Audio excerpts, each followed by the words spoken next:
Welcome back to the World Junior Curling Championships. Coming to you live once again from Flims in Switzerland. Third time the event is being held here. And this is the Walled House Arena where we are at. Teams are just lined up, and our feature game is between Scotland and Switzerland. This is the 7th draw for the women. Of course, there are 10 teams in the competition, so they will play 9 games. And here's the standings. Russia on 5-1, Canada, Korea, Switzerland, USA all on 4-2. It's really close in the women's draw as well. Sweden on 3-3, Czech Republic, Italy, Scotland, and on 2-4, and Denmark still looking for that first win. My name is Sara Karlsson, and I am still joined by the all-knowing Sander Rölvåg. Good afternoon. Afternoon, Sander. And well, line-up for Scotland today will be lead Rachel Hannon, second Rowena Cart, third Naomi Brown, and the team is skipped by Gina Aiken, alternate player Mary Bird, and team coach David Aiken.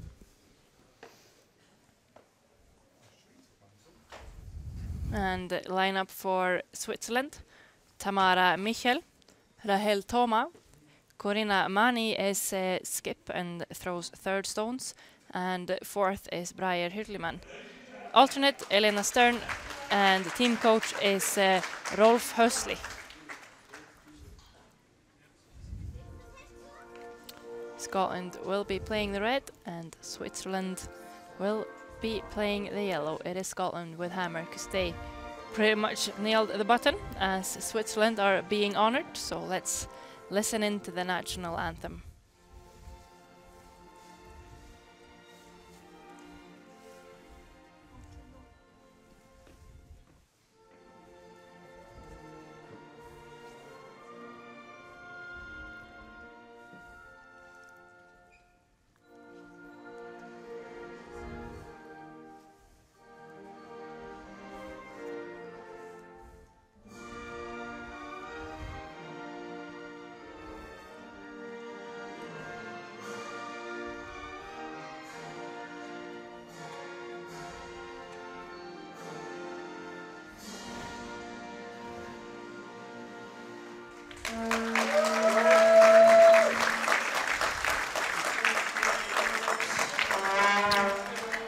Yes, the Swiss Psalm, the national anthem of Switzerland, is being played.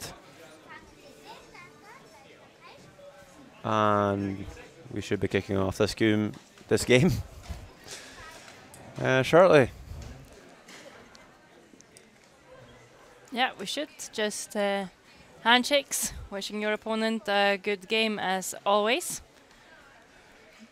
And well, if Switzerland can pull off a win here, they're going to look really good for playoffs. Whole bunch of teams on 4-2. Gonna say it's looking really tough for Scotland with their 2-4, but I'm sure they would like to get a better record.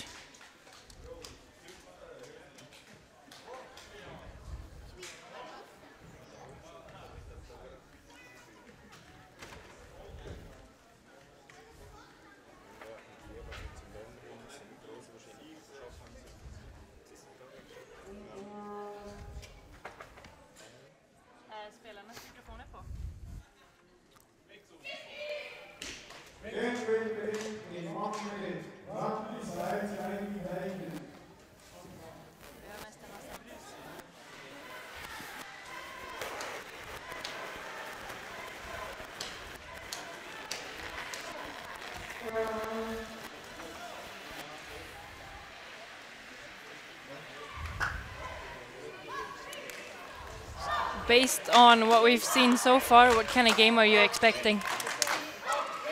Well, we've pretty much always seen an open first end, haven't we? Just a blank end. And we've seen Both teams be pretty cautious the first half of the game. So I think we might just see that here too, and things might open up after the halftime break. But I haven't really watched the Scotland games a whole lot yet, so we might be in for a surprise. We might be, and they do have hammers, so they will be controlling the tactics a little bit in the first end. Lead for Switzerland, and first stone of the game comes from Tamara Michel. Of course, sister of Sven Michel, European champion, and was also at the Olympics for Switzerland.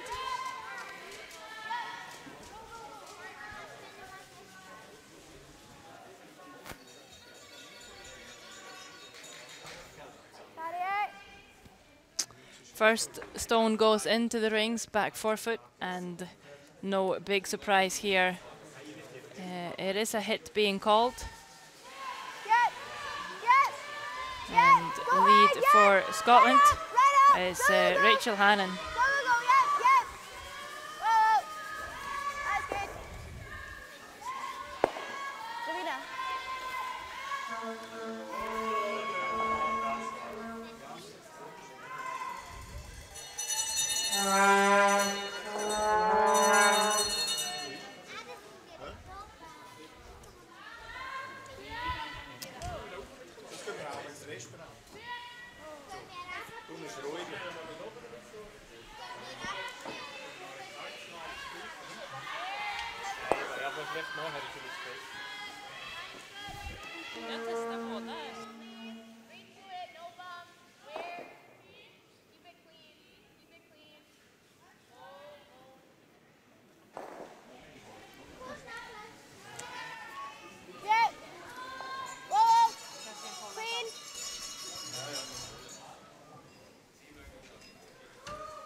A lonely red stone in the rings as we move on to second player. And of course that is Elena Stern, not Rachel Thoma. It's been a lineup change here. I'm sorry we didn't catch that. We had Thoma on for our previous broadcast of the game with Switzerland. But Elena Stern this time, playing second for the Swiss team.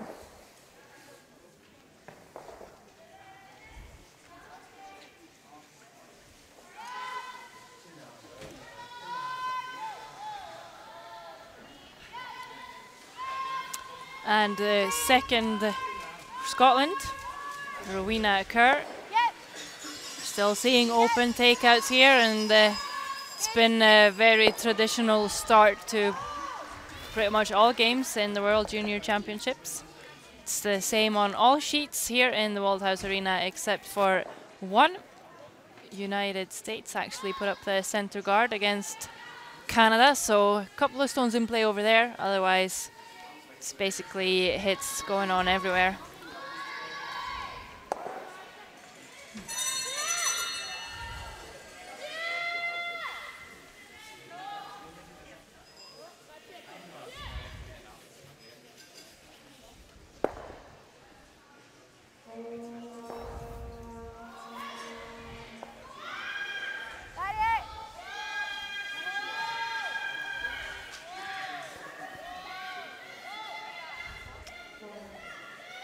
We, of course, do have 5 sheets and 10 teams, so everyone playing at the same time, and it's also Denmark playing Czech Republic, Russia playing Korea, Sweden playing Italy, and Canada playing USA.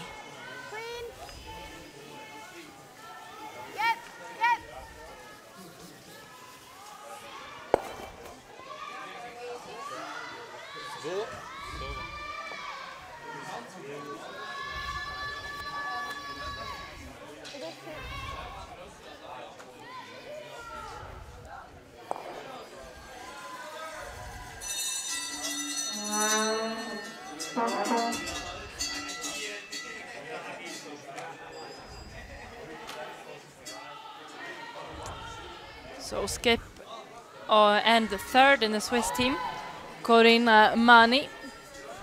Do you think it makes a difference when you don't play fourth and skip?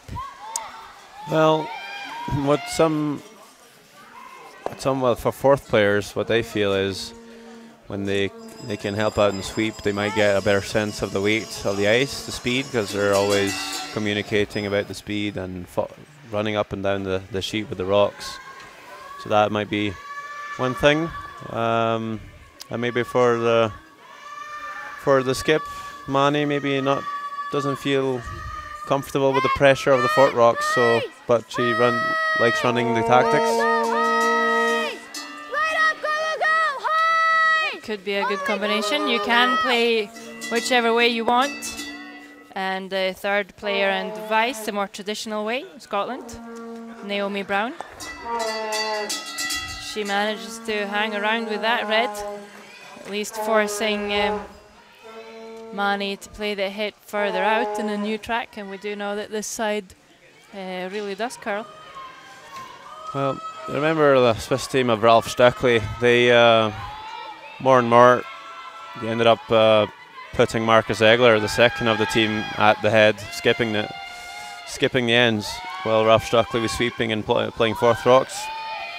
It seemed to work pretty well. We got the bronze medal in Vancouver. Beat the Swedes, and it looks like Naomi did a good job of tricking the Swiss a little bit. It is a really curly path all the way out there, and maybe also some fresh pebbles, so Corina Mani flashes that stone altogether. I remember on the last time we had Switzerland on the broadcast, we saw Mani miss a few shots on the end turn on the curly side here, so maybe just need to take a bit more ice, or maybe just adjust her handle a wee bit. Yeah, so chance for Scotland to really split the wings. If they can draw to the other side, it's going to be big separation. They could maybe score 2 in the first end.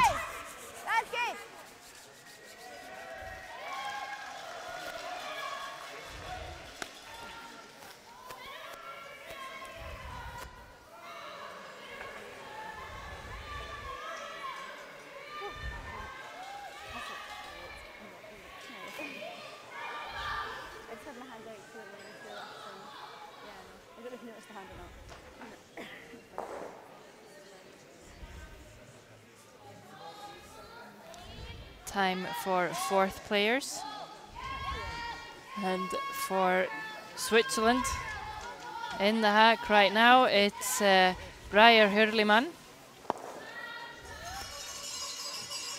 She really did save them in the last game we had, a couple of ends, pulled off some really great shots.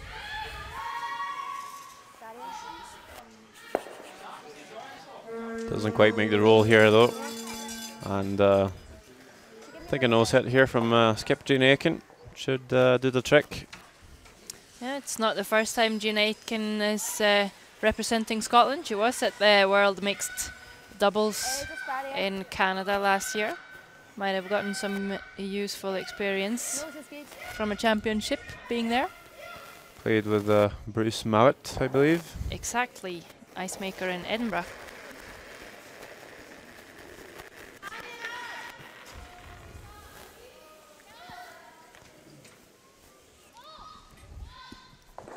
And this is the really straight side. It's very important to keep the red around. That's not going to happen. Rolling out here. Missed opportunity.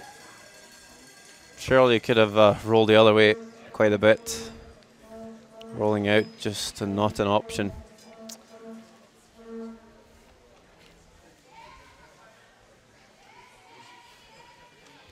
And Switzerland can have another go at this red, back 12 foot.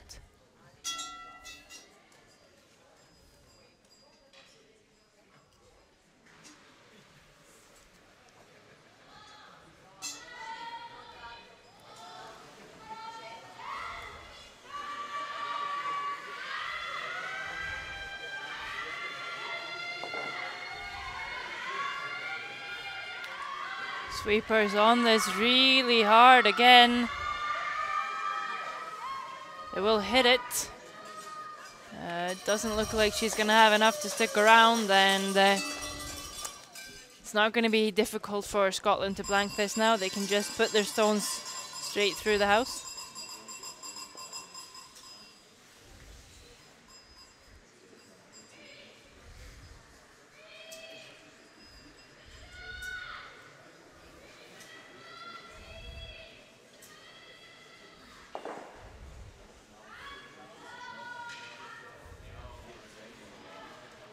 So last stone on the first end, nothing special, a blank end, just like I predicted. You did predict it, and with the odds we have on teams trying to blank the first end, I don't think it's a very hard prediction to make. No. But still, we haven't always seen the blank, even though they've been playing for it. Oh, there was a chance for Scotland to pick up two here, just couldn't hold on to that chance. And we're going to start off the second end again with Switzerland.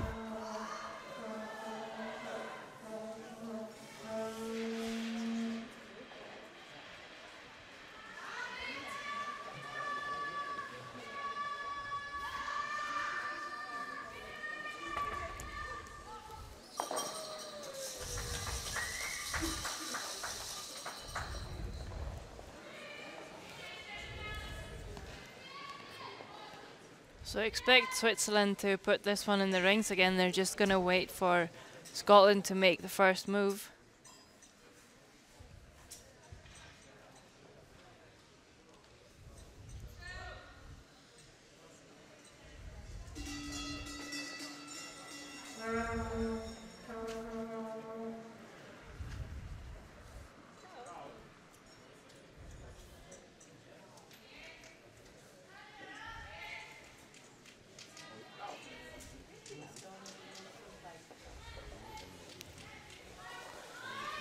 And once again, the same approach. Stone goes in and takeout being played.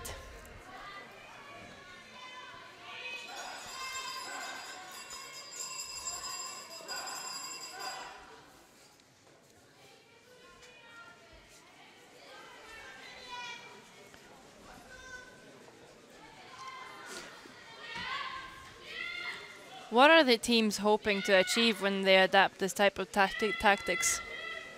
Yeah, I don't know, just keep the game tight and don't lose. That's what they think anyway. Just afraid of afraid of curling. Yeah, you'd imagine they would have won some because they're here, but a lot of the teams just waiting, sometimes even the first half of the game, before they put stones in play. But a roll off, and no, it's not a corner guard. This is a draw to the wing. Could put up a corner guard here.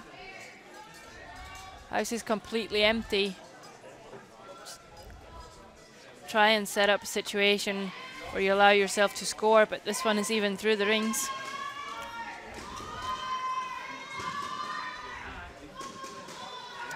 Well, I guess it really doesn't make much of a difference. The only thing is Elena Stern can now just draw rather than hit.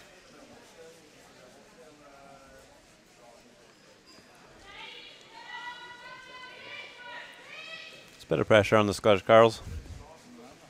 Scotland on the women's side has been the most successful at the juniors through history since the first juniors, I think, started in '88. 9 golds, 2 silvers, 2 bronze. It's a really good record, but you can't really think about that when you come here as a new team at the World Championship, though. You just need to make sure that you get the right sort of experience and just get the most out of it, no matter what your country has done in previous years. Yeah, silver last year with Hannah Fleming. They won the gold the year before that. And then Eve Muirhead picked up her 4th gold in Perth 2011. The last time Scotland did medal was actually here 4 years ago. It was Eve's alternate at the Olympics. Lauren Gray skipped the team. It was quite an experienced team at that point. Yeah, but she went on and got more experienced and got a gold. So exactly. So they finished 2 and 7 here. They're actually going to be demoted to B group, but luckily they were hosting the championship the year after, so they kept their spot. It's a nice way to do it. Just like I think the Swiss boys were supposed to go down last year in Sochi, but since they're hosting it here in Switzerland, kept their spot. So I wonder if that's one of the incentives. Well, it would make sense to send a more inexperienced team and give them some knowledge and experience, help them grow, and if you can even do so when there's absolutely no risk, then great. I was more hinting at that maybe countries would apply to host the World Juniors after realising they were going down to B group just to keep their spot. There's a lot of work to be done just to keep one spot. I know. Just a crazy theory. Keep bringing your crazy theories, Sander. It makes for good discussions while we just wait for the teams to put more than one stone in play. This one just nibbling on to the 12-foot. Might be difficult for Switzerland. They're going to need to roll in if they want the stone in the rings. If they just nose this, it'll be a corner guard still.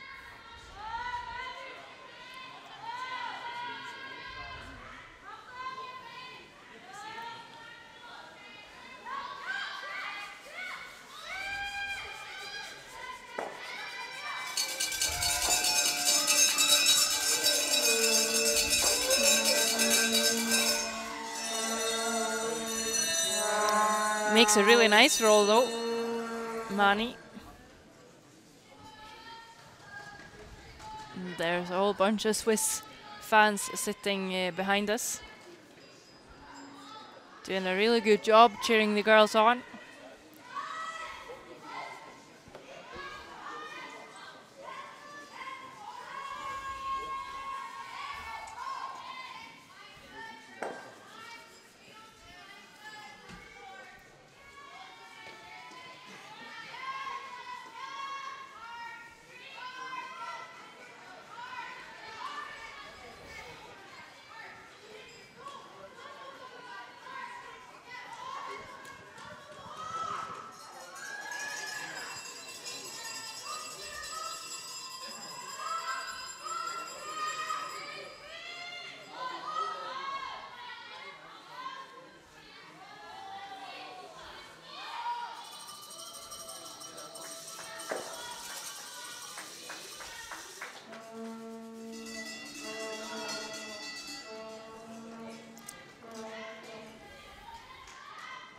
Great roll with the first, roll out with the second. And again, the only real difference it makes is now Scotland get to practice their draw weight rather than just play a straightforward takeout.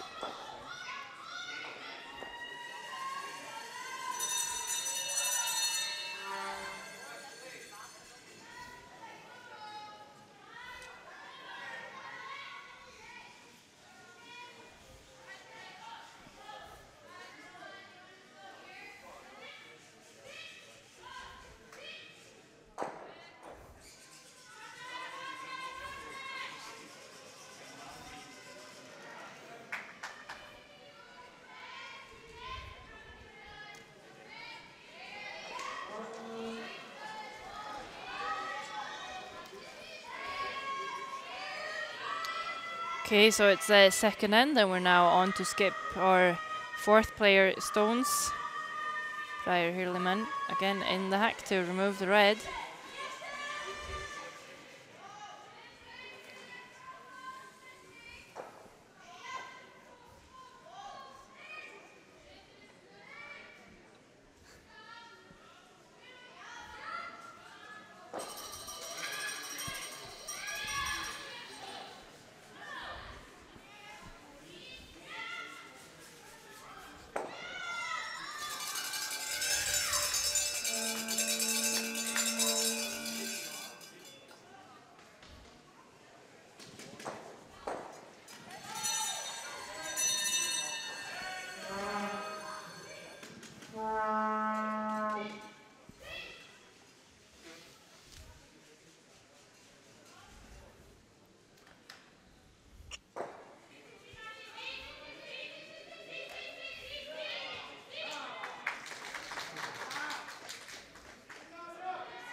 So Gina Aitken does quite a nice job to keep that in the rings. It's now also quite far out to the side, so if Briar Hildeman just notices this, then she'll have a really short roll out to blank.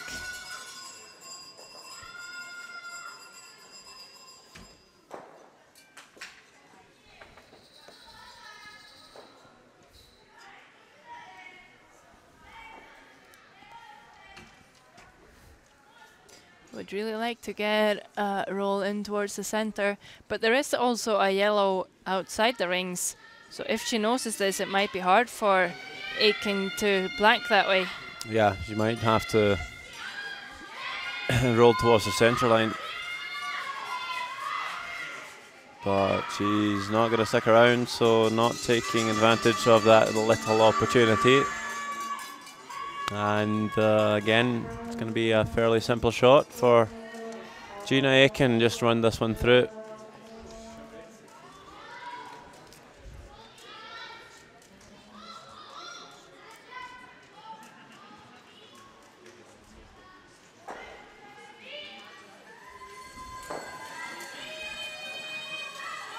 Last stone of the first end. Nothing's happening. No, you're absolutely right. And if I was Scotland and I choose to blank ends 1 and 2, I'm not sure the third end would be the end I put up corner guard. No. Might have to think about scoring in the even ends already. I mean, if Switzerland puts the stone in the house here, I'll probably hit again. Rather score in the fourth.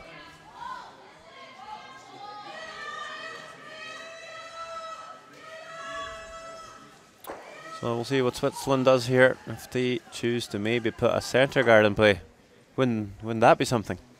That would be something.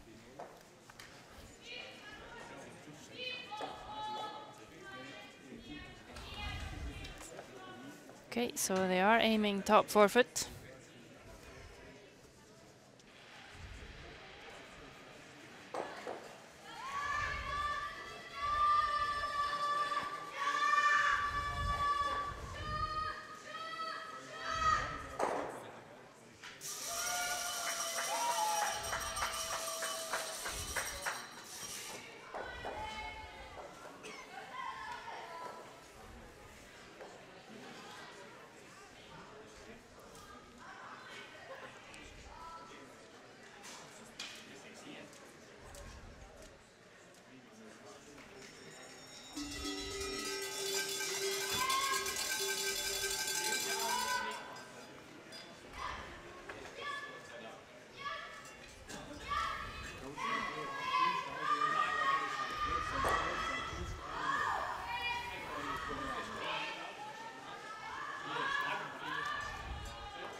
So look at this. We do have a center guard and we do have a come around. We like to keep this maybe top 8 foot to make the freeze a bit difficult and leave themselves some room, but they find some good line. It is behind the tee, so Switzerland gonna come down with a freeze.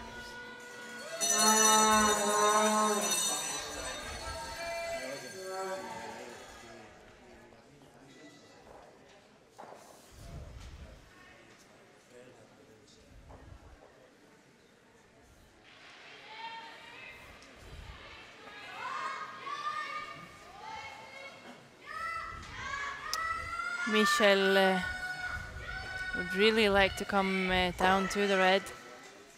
Don't want to be heavy here and bounce off or come down even deeper. You're better off just in front of the tee line. Some really good weight. Yep, not bad. Not a bad draw there. Nice couple from Michel.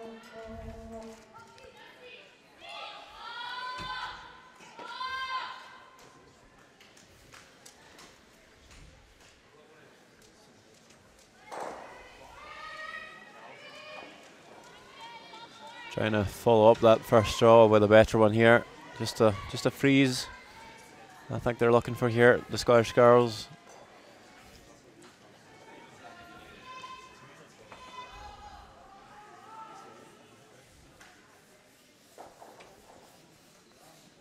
Rubs off.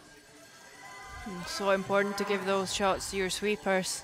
Just let them drag it the last couple of feet. And did sweep it a little bit though. Not a whole lot, but still. Switzerland looking for a hit and roll off the top red. Yeah, Scotland with the last stone, they don't want to leave too many around, but they could actually put another one on here. Yeah, I'd like to see that. Just freeze on their own here. Oh, but this one really curling. We know it curls here. Don't want to hit your own. Or the guard. Guard and red, and there we go. And how lucky isn't that? It was very lucky. Almost a complete disaster. Turns out okay. You see it again. Feathers off the guard. And hits the yellow first. Pushes both of the red back, one out. Good result. Wowie. Wowie. It's a new one. Shot stone is still behind the tee line. There is a possible freeze opportunity, but we're going to see the double.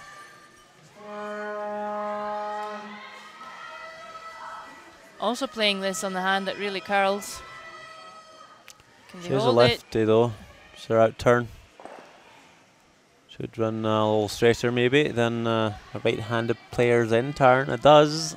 They could have left that and spilled the yellow in the rings as well. Yeah, I guess they're just looking for a clean pick. The problem now is the roll in front of the yellow on the wing here, so I can't really see Scotland blanking this one now. That's going to be really hard, so I think you need to push on a wee bit here and try and score two. Just to give you an update on the other sheets, we had a few blanks here and there as well.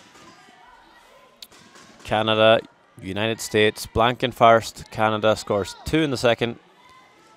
Sweden, Italy, a blank there as well. Sweden picks up 1 point in the second. And Russia, Korea, they blanked the first also.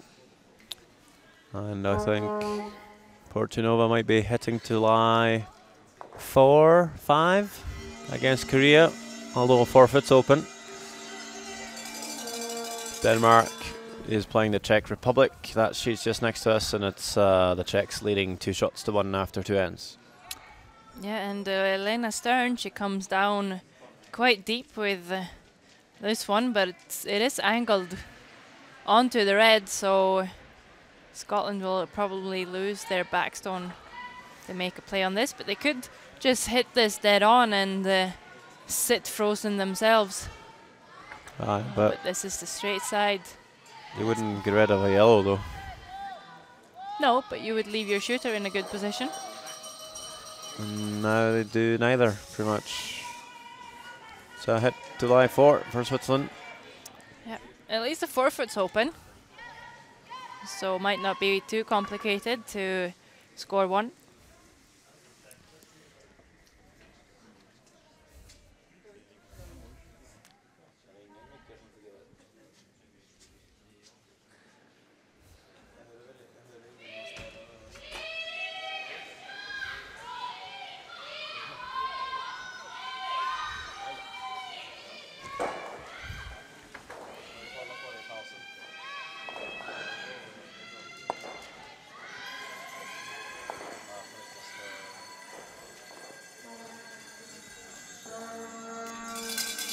So she hits it and rolls far out, so there are now 4 yellows in play, but she's not rolled to the great spot. It's definitely something that Scotland can freeze on top on. Just leave one there that's going to be really difficult to remove.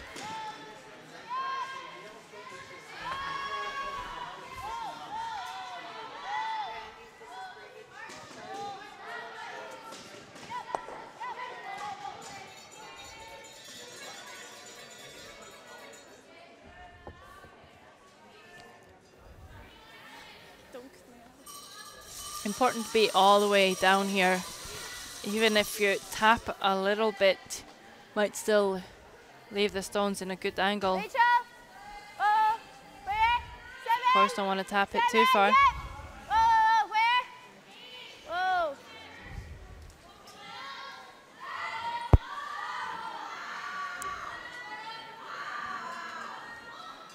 And has she maybe given this a bit too much?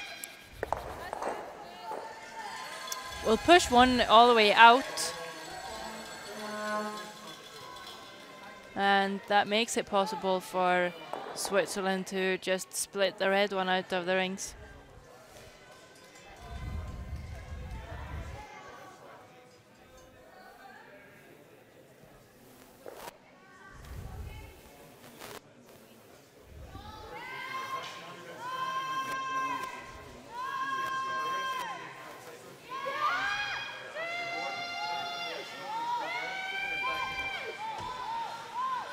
Really sweeping here. Don't want to jam it. Oh, but they're off it now. And she's fine. Once again, rolls to a place where there is a bit of a pocket though. Controls. And Jean Aitken wants to double. She could just play the freeze. She's never going to be able to blank this end. So there's no real point in hitting this actually. She could just come down to it, try and score 2 instead. Yeah, I don't really see the point here. Maybe roll on top of the other one could be an option here. Just rolls a bit too far.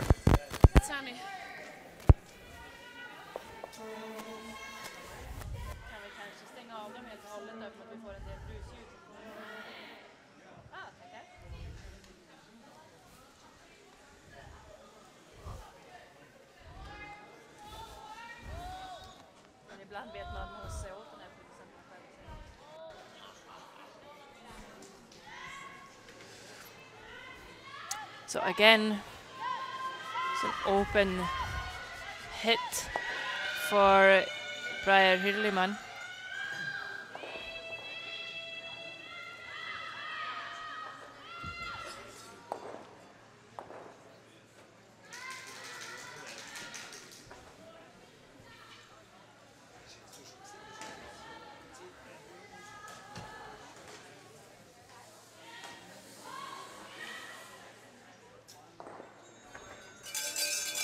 Hits and sticks.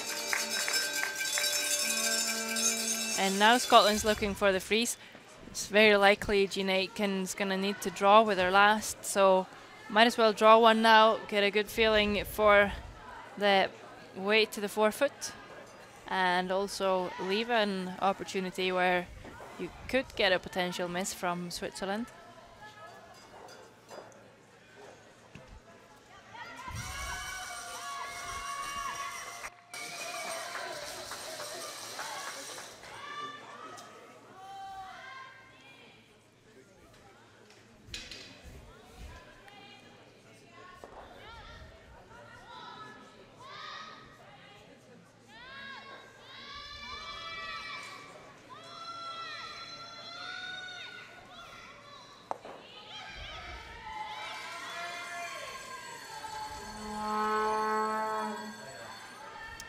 This one to come sit on top of one of these yellows. And looks like she has a little too much weight as well. Oh, and she even finds the hole between them. That wasn't easy. No, I'd give her £10 if she could do that again. Probably don't want to say that to her.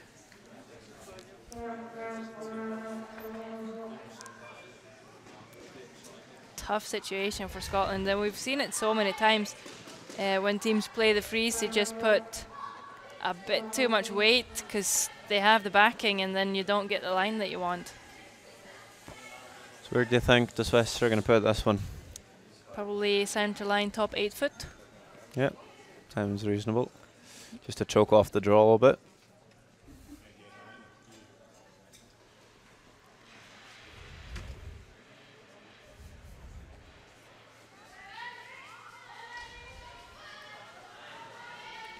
Sweepers on it.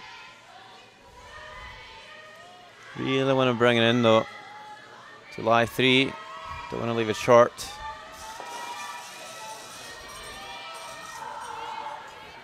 Gonna cross the center line a little bit.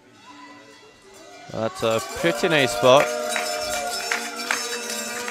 And Gina Aiken left with a toughie here. Draw against 3. And she has to draw the other side as well. And this is, as we've said before, a bit straighter, so it will also run a bit more, a bit faster on the straight side. Yeah, since stone doesn't curl that much, it has a shorter way to go to get to the tee line. So on the clock, it's a little bit quicker down here. It should be anyway. This time, sweepers. Again, not really sweeping it, but. Oh, they need the 4 foot. It does look like she will have the backing, but it's way heavy. I think it's good enough for second shot. So should be 1 for Switzerland as far as I can see. Yeah, or maybe 2. You might get a measure here. Looks really right though, doesn't it? Yeah, to me, but we've seen before that our camera angles are sometimes lying. So they're going to put up a measure. And we'll have time, just enough time for me to explain what happened between Russia and Korea. That was a really interesting situation there. Because in the second end, Korea playing a hit to score 4, it seems. But she takes off one of the back stones, so it's only for 3. But then Anders Krab comes on and says, well, one of the stones there hit the barrier and then came in the house. It shouldn't be there. So they took that one off. And the second point, they did a biter measure for it. And it turned out it was outside the ring, so they only got 1. And that was a shooter. Wow. So there's a little bit of drama over there. That's something I've never heard of. Nope. That was pretty interesting. As we see, the umpire will measure this one and point to the red stone just like it looked like. So camera didn't lie this time. No, red all day. But still a steal of 1 for Switzerland. They did have a lot of pressure on Scotland in that third end. Yeah. Kind of have to take the blame for that though. Scotland never really made an aggressive move, even when they knew they're not going to be able to blank it. It didn't really seem to go for it. No, might be something to get some experience from. And they're now down by 1 point, so it might be time to try and put some stones in play. Fourth end, it's a good end to score.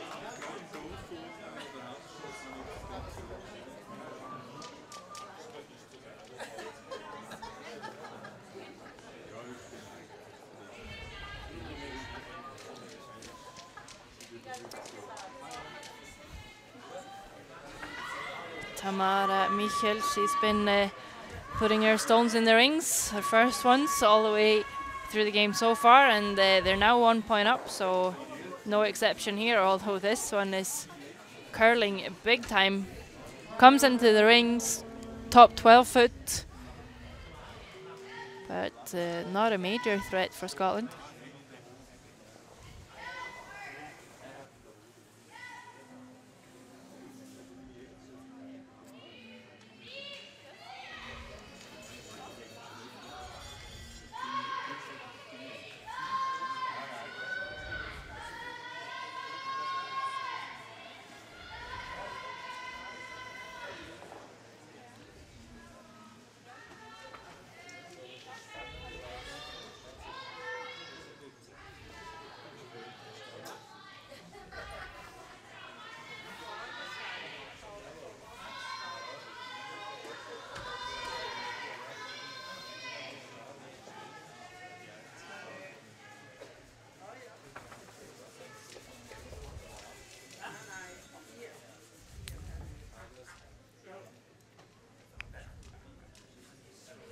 corner guard is up. And this is a bit of a tricky situation when the Swiss lead is over curled their first shot this much. It's not really a great place to put their second stone. You don't want to come behind the corner. You don't want to play all the way out to the side. And, well, they're just going to put another one down the center line. But now it's quite open. And Scotland's going to try and roll behind the corner. We want to play to the left-hand side of the sheet.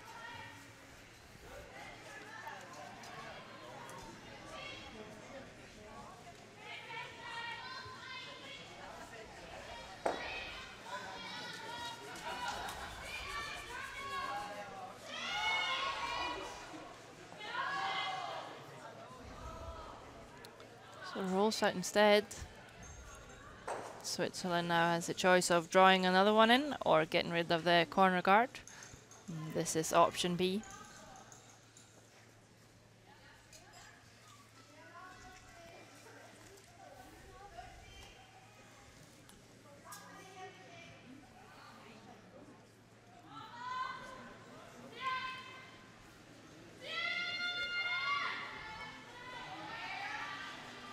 Elena Stern want to get rid of this and roll out herself.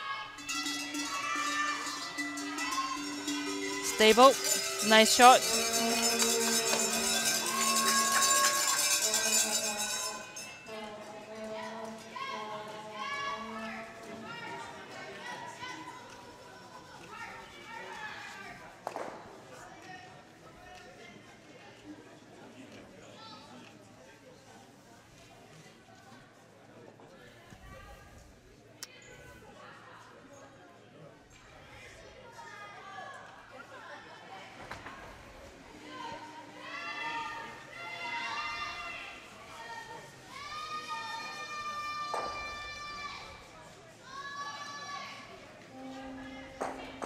And I think we have some sort of technical issue.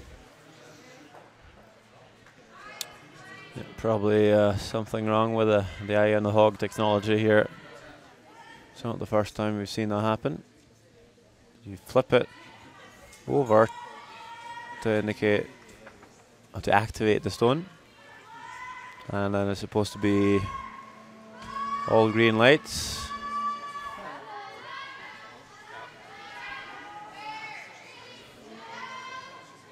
Not sure what the problem was. It might be blinking red and green. That might indicate that the battery's a bit low.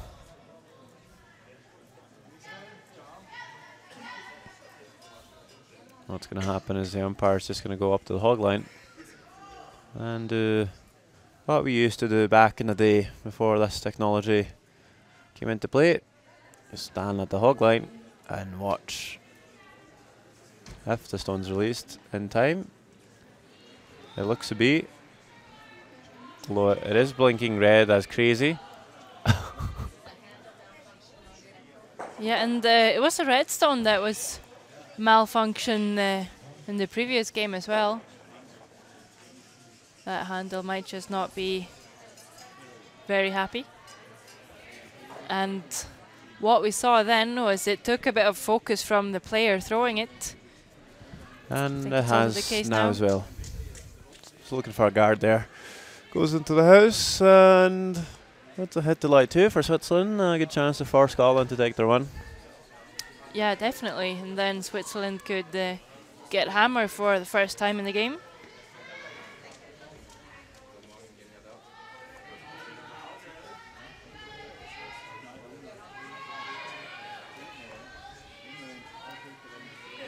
Elena Stern played the perfect peel with her first. This one is looking a bit harder than just a normal takeout. Might just be feeling that peel weight after having thrown the previous one really hard and didn't really curl enough.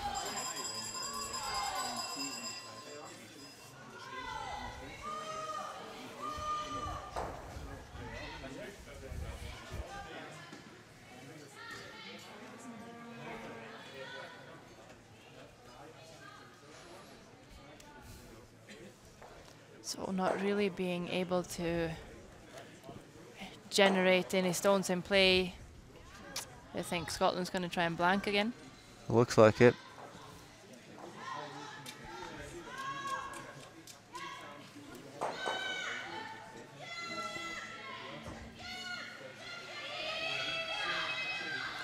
It's really up to the Scottish team to make a move now. Switzerland are now 1 point up.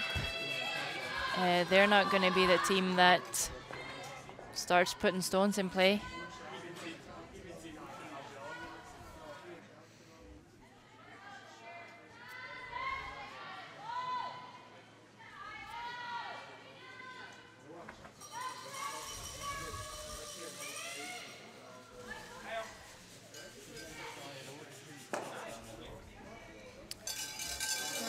Makes the hit, but sticks in front of the rings, and well, Jean Aitken's got a broom up to come around it. It's not easy, but it is a possibility.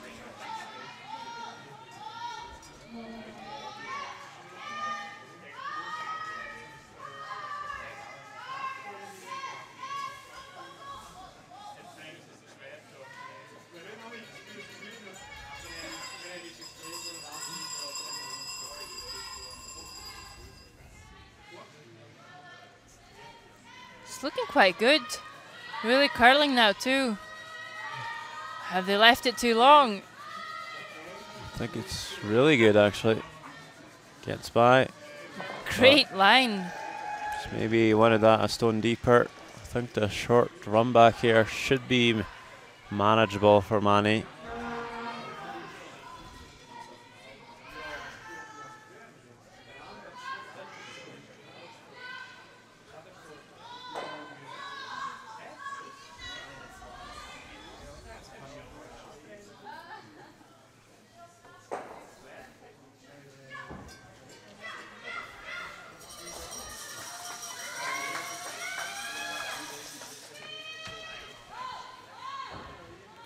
So run back on the way.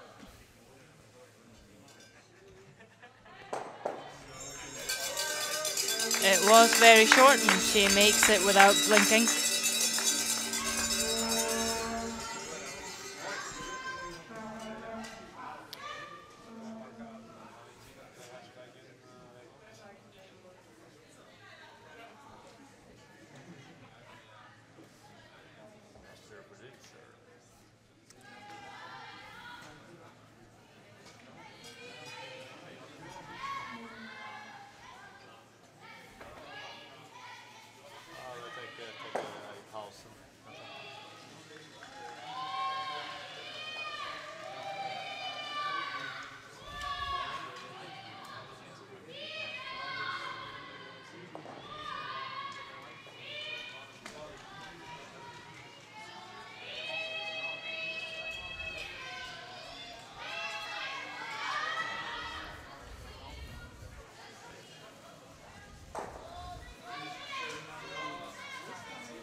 Well, doing a good job to stick around, but there's not really much going on this sheet.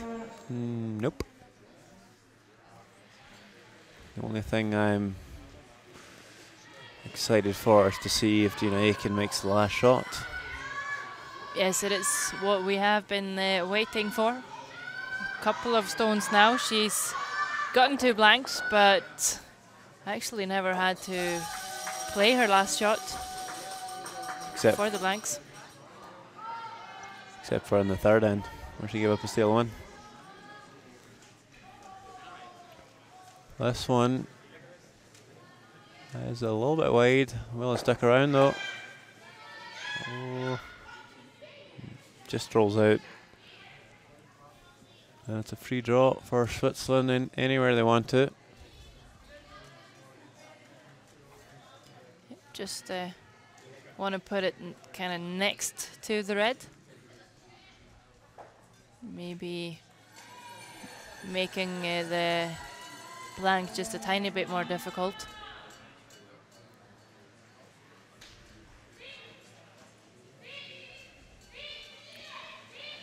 Yeah, just 2 feet from the red on the line. Just so Jean Aiken can't roll towards the barrier. She needs to roll across the full house to get out. So just make it tiny bit harder. Needs to be pretty perfect for weight though. This one looking maybe a bit too deep for exactly that. Or, no. I think it's done a pretty good job. It's not impossible to blank by rolling that way, but Could have swept that one maybe just a half rock deeper. Seems like Jean Aiken's going to play it the normal way anyway here, thinking she'll be able to just spin off her own red. Bit of a mistake there from the sweepers. Just should have swept that one tiny bit deeper. It'd be perfect. And Jean Aiken wouldn't have been able to blank the way she's doing now, which is the preferred weight for most players. last stone on the fourth end. Want to blank one more. Oh, this one's going to hit the inside. And we're going to have a score of 1 for Scotland. And it's going to be 1 each after 4 ends, and the umpire comes on to tell Brown something. Well, probably something about the handle. She's been having problems. Well, the handle has been having problems.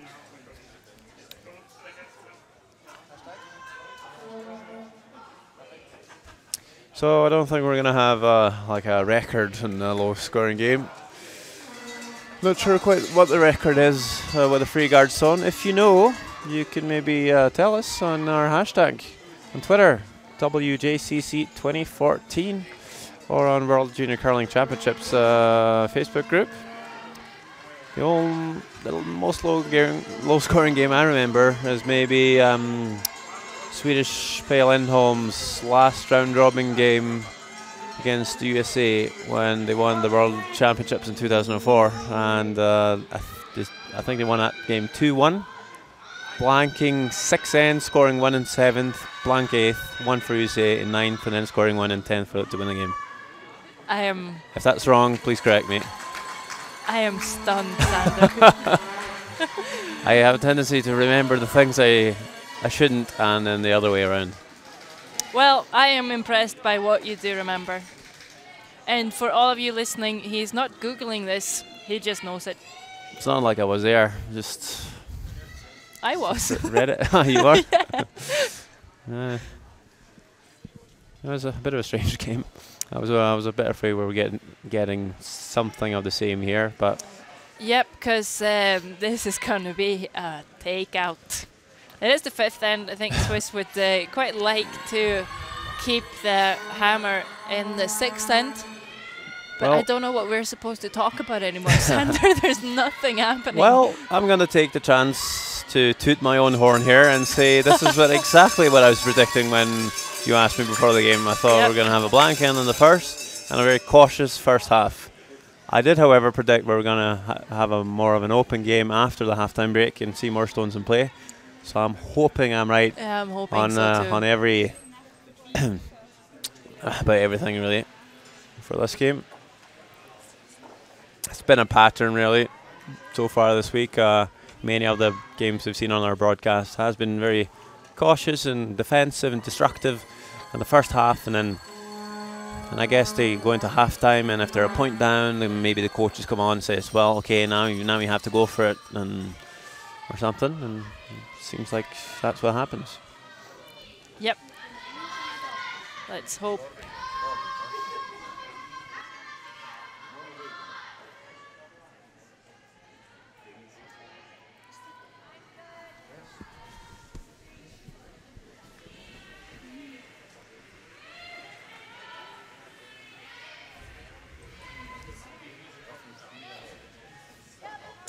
house is wide open.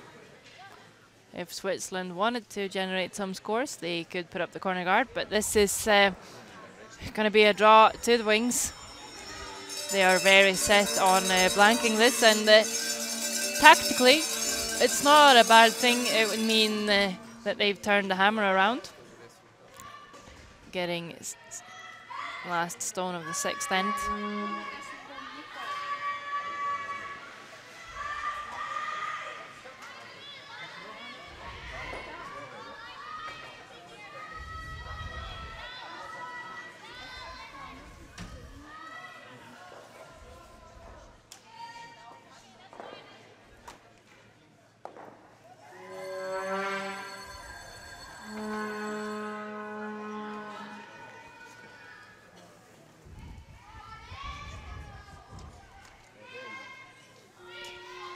Well, we're going to take the opportunity to ask you a question then, Sarah. Fire away. Because you made the Junior Worlds final in Östersund 2008, only losing out to Eve Muirhead, which is understandable. She won 4 Junior World golds. But my question is, how's those years in between that silver and making it to the Worlds and winning gold? Well, we just had a great run. We had a really good World Juniors, actually. We were first in the round robin, but we just had such a terrible final against Eve. We were just way too nervous coming out on the ice. No experience on international level, and all of a sudden we're in the final and we didn't even set a proper goal for the week. So we just did not keep our nerves in check, and I think we learned from it. 2009, I was in the uni games and got a little bit more experience, and then 2010, Peja picked us to go to Worlds in Canada.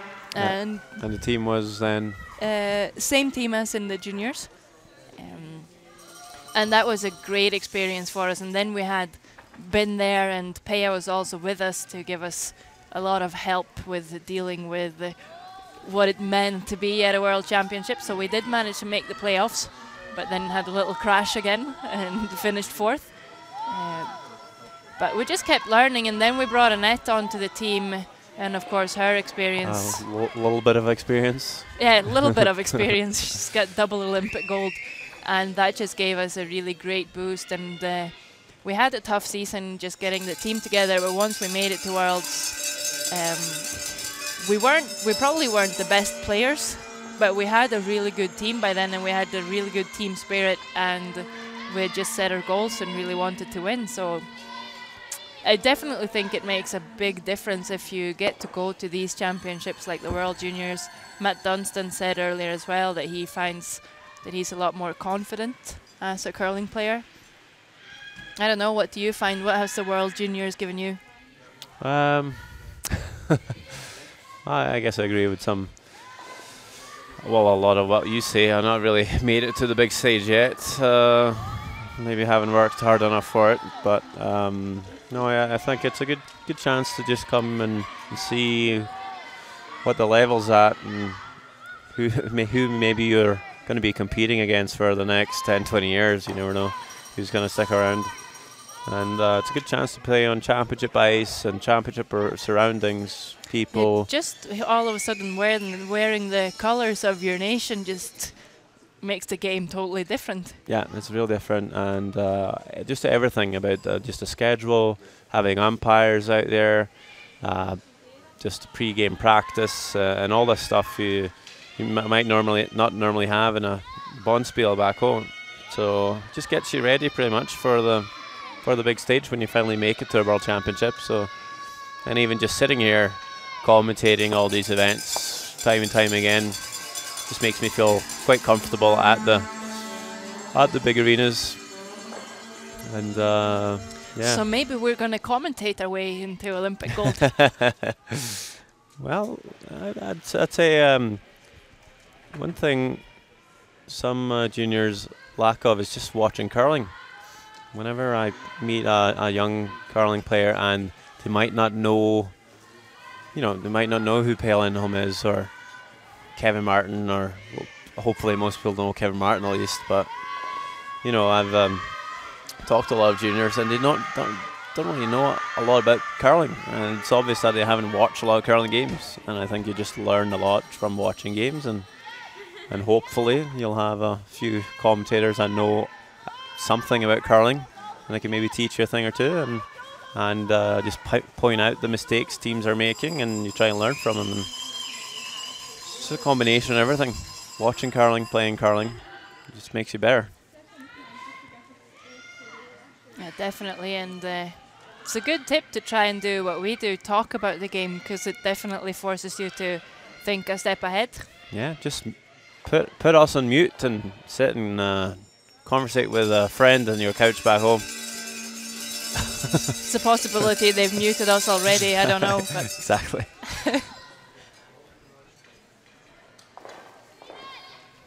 okay, so 5th end is coming closer to an end. It is Gina Aitken on the hack. It's been Scotland that's been keeping it defensive so far, but now it's Switzerland that's wanting to blank. That makes a little bit sense, though. You blank the 5th end here, rather score in the 6th end. Even I think most teams, when they come to the 5th end, they'll start thinking about scoring in even ends, and seems to work, especially since a lot of junior teams are so cautious anyway. So it's easier for you to score whenever you want to. Yeah, rather than stealing. Yeah, if you have last stone and you're a little bit aggressive, you can pretty much control the whole game. When you have last stone, you can choose exactly when you want to score, because the opponents here aren't really trying to force you to maybe score or trying to steal.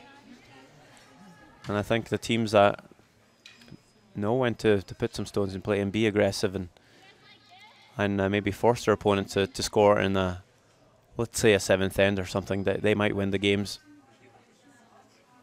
It's all about not being aggressive all the time, but just well-timed aggression.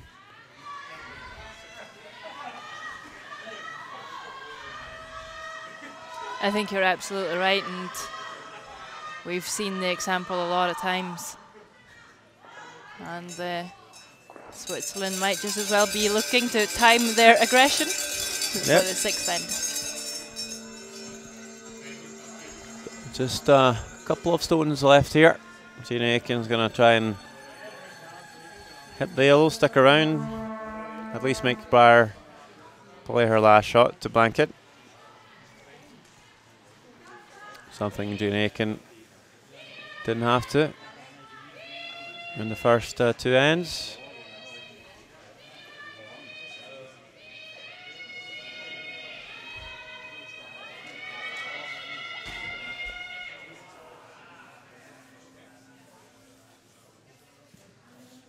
She needs to hang around with this, and I think she will. Hits it on the nose.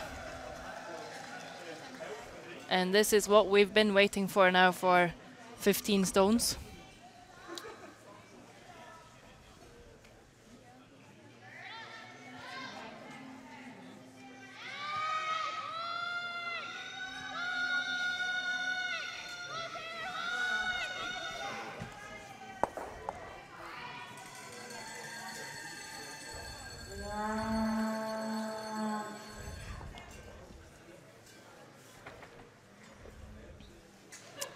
And here we go. Final stone of the 5th end. Final stone before the halftime break. Switzerland 1 to blank, but first of all, they're going to need to hit the red. They do. And Manny can just sweep it all the way out. Just enough there. Well, so that's it. Only 1 point for each of the teams as we head into the halftime break. We're going to be back with some highlights. Not that there's a lot of them, but we will. And obviously the last 5 ends of the game. And if my assumption was correct, we will see a bit more of an open game. These last 5 ends might see some stones in play, and I think you should stick around for it. It's tight anyway. It's not a landslide win for any other teams, so could be interesting. Now, just gonna update you on a few of the games here. Before we do the highlights, Canada leading the US team 3 shots to 1. Sweden in a 2 points to 1 lead over Italy. Same story between Russia and Korea. As an R sheet, they have 1 point each, but that's only after 3 ends. With Russia, I think, picked up a steal in the 4th. I'll get back to you on that. Denmark's playing the Czech Republic. The Czechs lead 3 shots to 2, having last stone in the 5th end, facing a bit of trouble. A few reds in play, Danish stones. Could have been more, but Christina Svensson just hogged her first one. Red lights on that occasion. And yes, it was a steal of 1 for Russia in the 4th, leading the game 2 shots to 1 over Korea.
Some highlights from the first half of the game between Scotland and Switzerland. Gina Aitken had a draw against 3 in the 3rd end. She'll be a bit too heavy on that one, and it's a steal of 1 for sure, and after the umpires put a stick to it, it'll be only a steal of 1. Switzerland picks up an early lead after 3 ends. In the 4th end, Scotland wanting to blank to keep the hammer in the 5th. She will over curl and just roll into the center, taking 1. So after 4 ends, it's 1 each.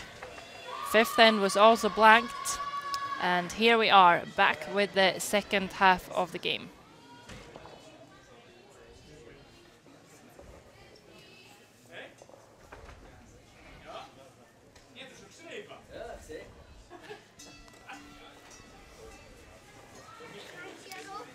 So lead for Scotland, Rachel Hannon She's now putting up a centre guard. Bit of a new strategy. She's 19 years old, Rachel Hannon. And this might not be a bad idea. They know that Switzerland's probably gonna put up the corner guard. Tamara Michel, lead for Switzerland. So then Scotland might as well just try and force everything down the centre line instead.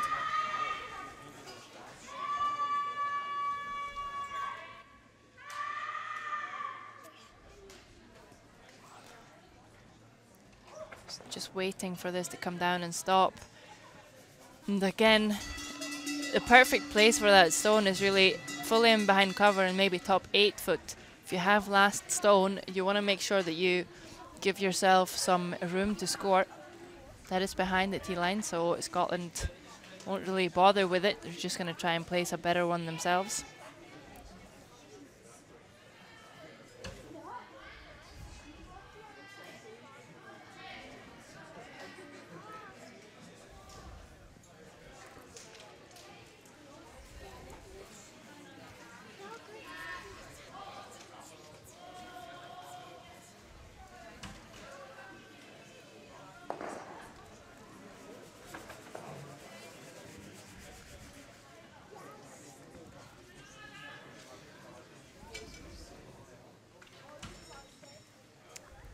That's not the best attempt from the Scottish, and Michelle will have another go.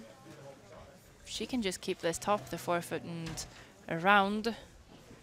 She'll be lined up very nicely.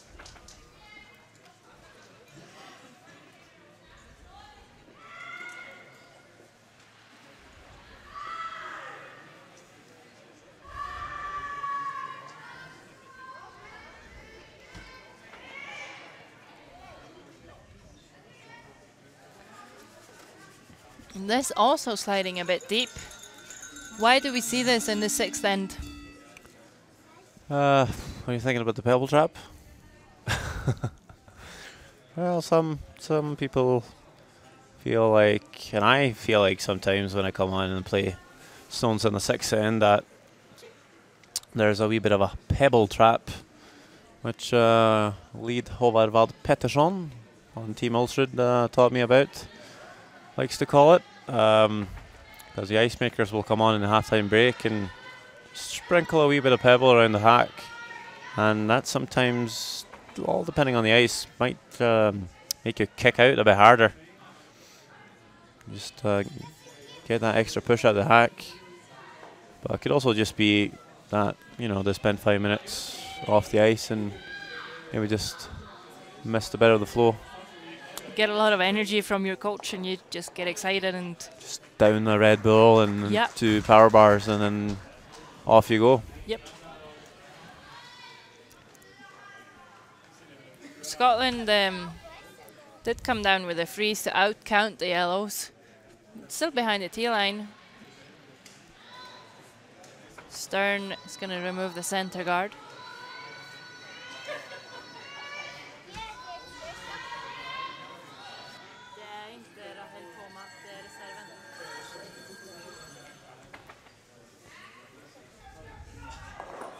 And she won't do it by much, but gets the job done. She's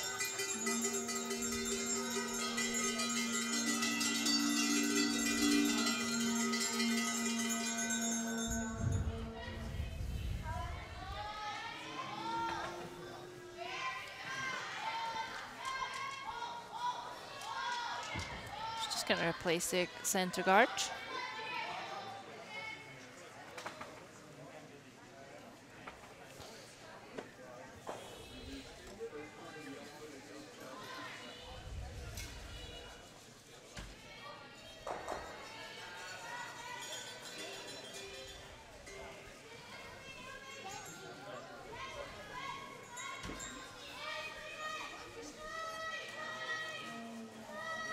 Trying to get this to curl just a bit more to cover their shot stone.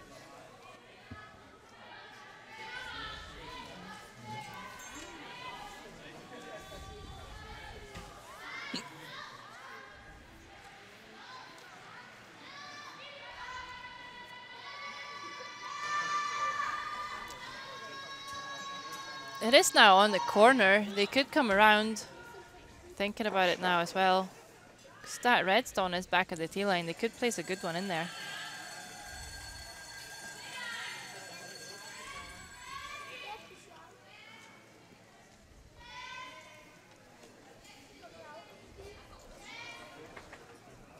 Come around is called, and it's good that Switzerland's been on this sheet before. They know that this is the straighter side, taking less ice.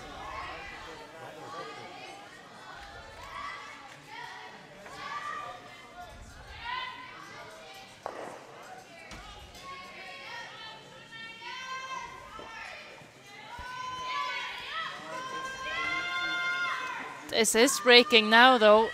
Tends to do so once it actually gets past the center line. Doesn't seem to have all the weight that it needs and will stop short. Still a lot of yellows around, but it is the red sitting shot.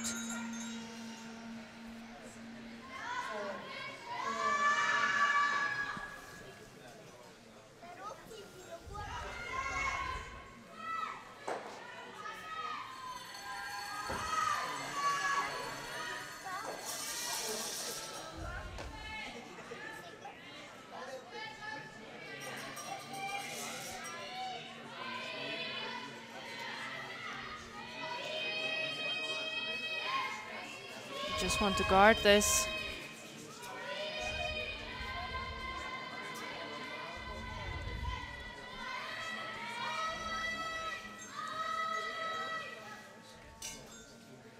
Come on to the center line.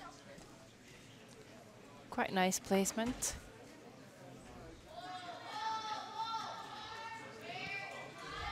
Naomi Brown, 17 years old, will have a lot of juniors years left.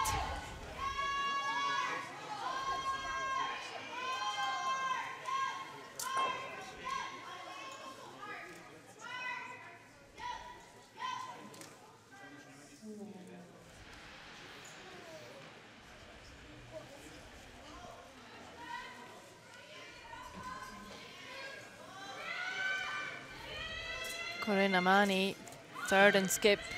There is a risk that she's actually going to spin the red one down, but she's going to hit it way too thick. Removes one yellow from the rings and leaves a guard, so Scotland can come around again. They're starting to look good for a steal even.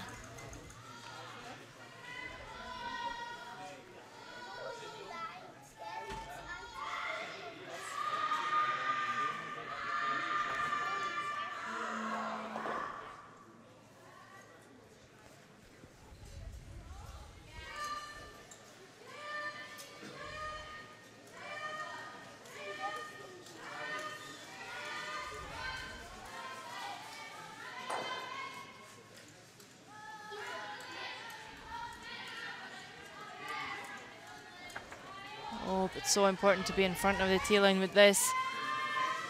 Don't want to give the opportunity back, but looks under control. Sweeper's on it.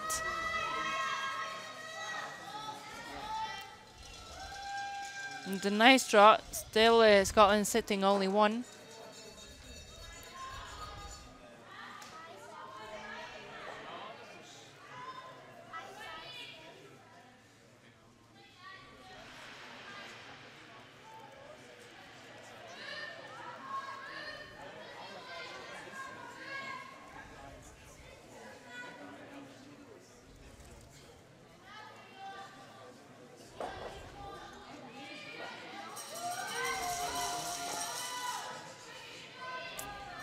Another double attempt.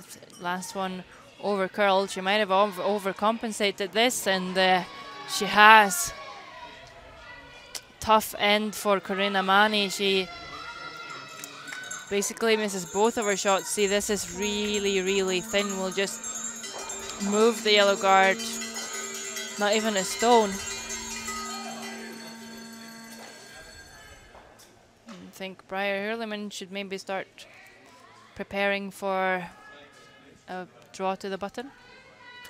Yeah, well, where's that draw going to be though? on the bottom. It's kind of clogged up here. You might have the draw and the out-turn. Looks tough though. I think Jeannie Aiken's going to put a stone here on the in-turn side somewhere. Not quite sure what the plan is, just a guard here. If she... It is just a guard. Yeah, Might be too soon to play the tap in the rings, but if she really wanted to make it difficult for Briar, she could sit 2 before final stone. Just enough. Almost left a gap there. And I guess the out-turn draw is there. Just come on top of the shot stone.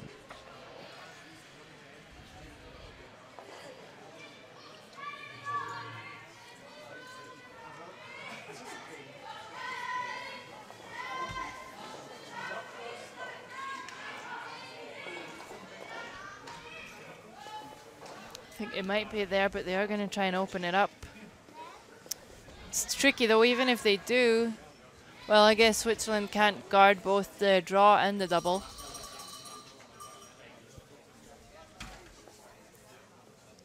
But need to remove both and make sure you spill your shooter.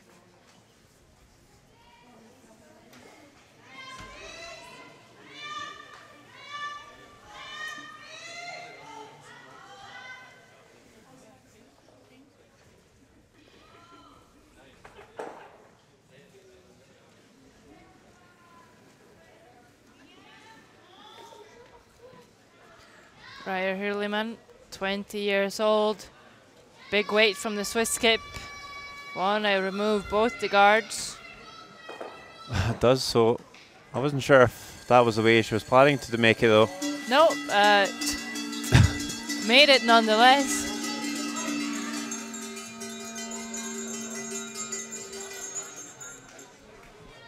Not quite sure how much it helps though. If Scotland just puts up another guard here. I guess might be a chance to leave a hole here in a double for 2. So they might be looking to... okay, yeah. We're talking about tapping, but are they just guarding?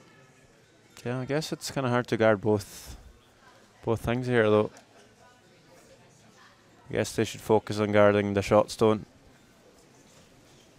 Don't want to overcurl this one. Briar could come down and play the tap for 2. Do we agree that the second best stone is yellow, or? I think so. I wouldn't bet too much on it, but I believe Scotland are only laying 1. Remember, the camera angle is not always the right angle. Right, so discard the shot stone here. Looks like it's going to come all the way down to it.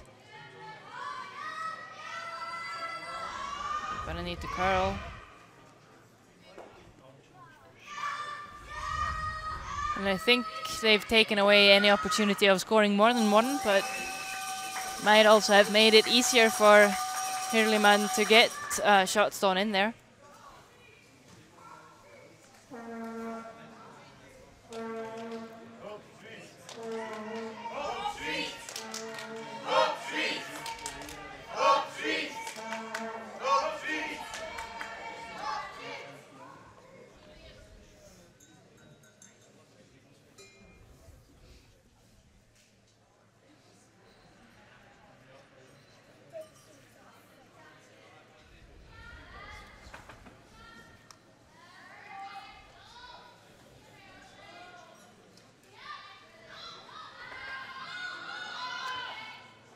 Here we go, last stone of the 6th end. Need to roll in. And they are sweeping it, but off it again. And it's good. Yeah, wasn't really able to put enough pressure there on Briar. Makes a good shot though. Scores 1. And the Swiss team's back in the lead. They are 2-1 after 6 ends. The Swiss fans are happy, we can hear the bells.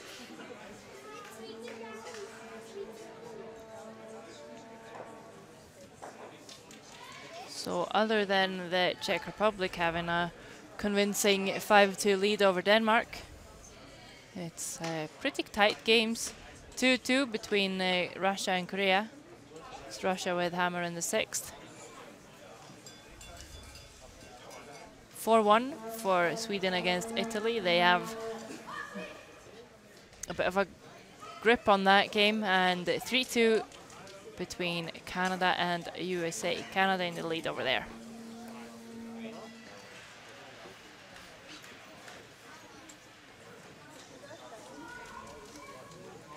And this is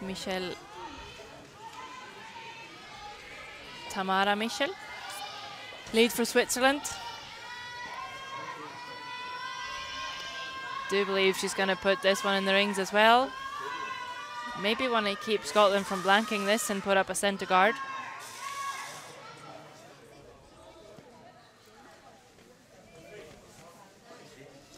It will be a really nice one. Perfectly on the centre line, quite close to the rings.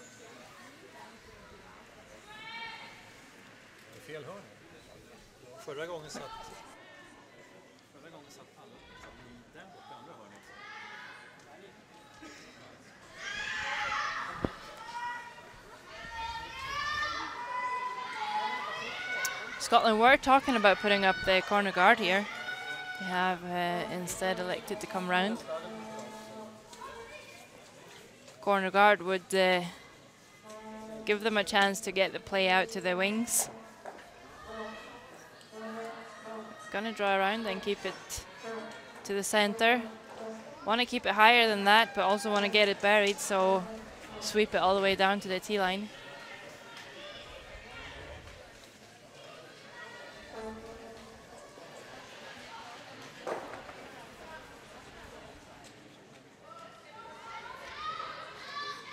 So what do you think Switzerland's trying to achieve with a centre guard here? Well, I think what they didn't want was another blank end from Scotland, because then Scotland would keep hammer in the 8th end. So they probably want to force Scotland to take one here, then they will have hammer in the 8th end and it's going to be all tied up. Sounds like a plan, although... You also need to execute. Yeah. You can have the best tactics in the world, but if you're not making the shots, still going to lose. Yeah, and since that one goes all the way through, Rachel Hannon can just draw another one in here. Important now that she keeps her weight down. Don't want to be too deep. Don't want to lose the good situation you have by allowing Switzerland to have everything behind the tee line. Line's important too, though. Need to tuck a piece around the centre guard. Don't want to leave a double. Looks like line's really good. Almost too good. Surely there wasn't how much room between the guard and the draw there. No, definitely not. And it's a good result. It's a very short run back to get rid of the top red. Could even get both of them.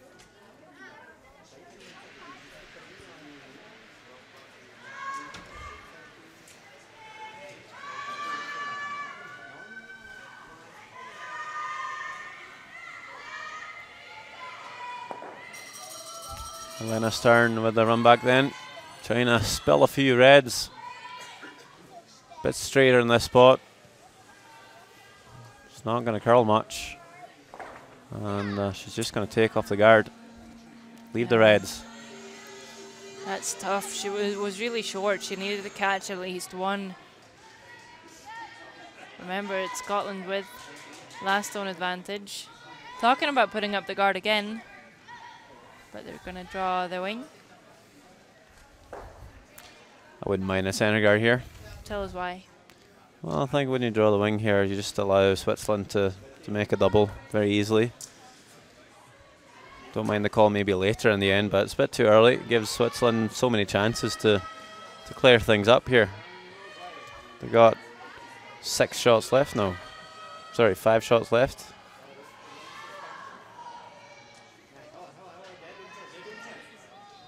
But even if they make a double, I guess Scotland's going to have a chance to score 2, and I guess they might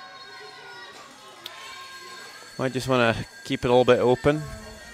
Make sure that if they're not going to score 2 or 3, they might be able to blank it. So just not wanting in the guards and play. Yeah, those still will be looking quite good to score 2. But if they put the centre guard up and wait a little before they bring the third one in, they could push to score 3.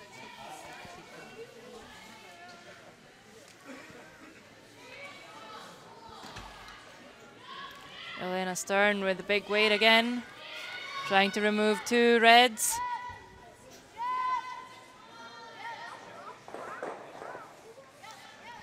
Could have maybe left that curl a bit more, get both. Well, at least there's a Yellowstone in play now. Gina Aiken doesn't really feel like making a hit on it because it's pretty lined up for a jam with the reds. And they are sitting 2. Just looking to just draw the open wing again, but yeah, you'll probably see Switzerland play the hit and roll underneath their own yellow. Maybe play the hit and roll anyway off the top stone here, maybe roll in front of your shot. Not sure if you want to leave that one. In the rings.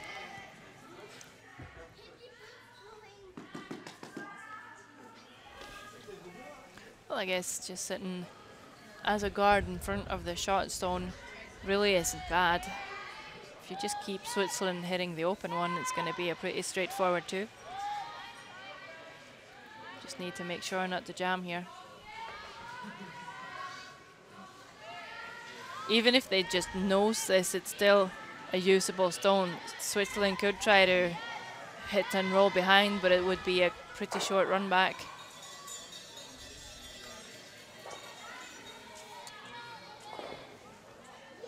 Not avoid the jam. Nope. No, but rolls in, so they will sit 2.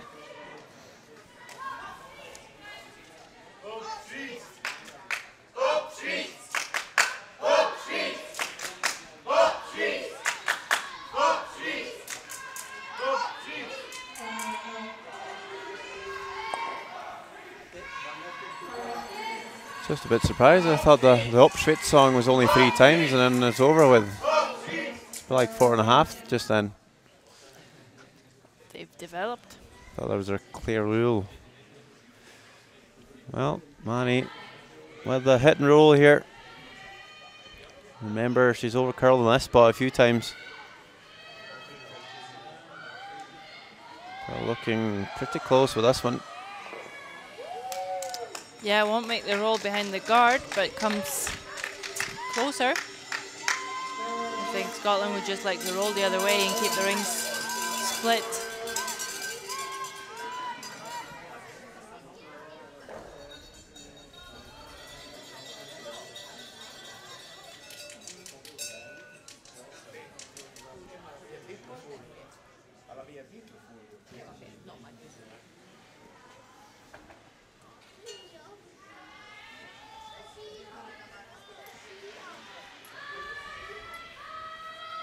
And the curl is coming now. Need to stick the shooter. They won't.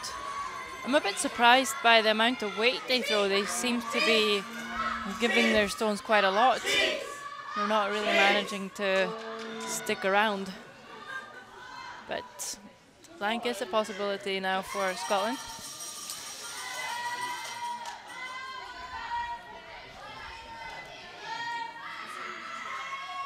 We're lying 3 though. They were. So, I guess they've kind of squandered the opportunity.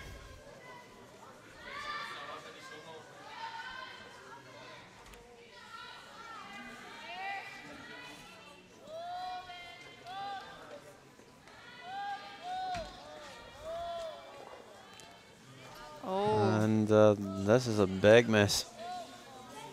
This time not over curling on her end turn, Mani.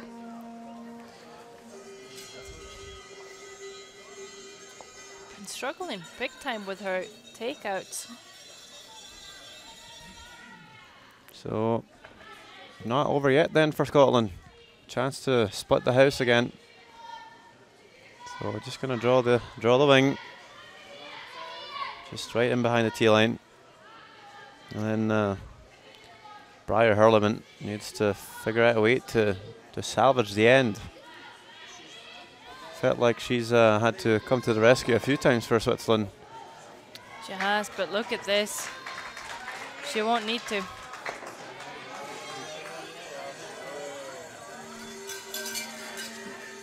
Just in that exact same spot, since we've been here, I think I've seen about 8 stones go through. Is that track just a lot faster than anywhere else? I don't know. I wouldn't either. So, blank still on? Yep, I guess so.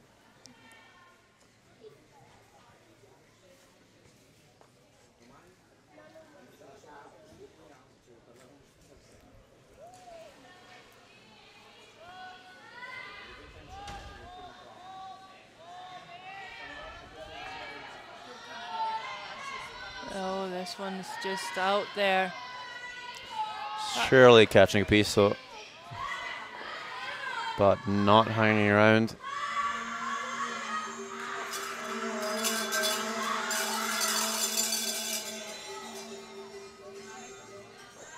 Jean Aitken gonna draw the wing with her first.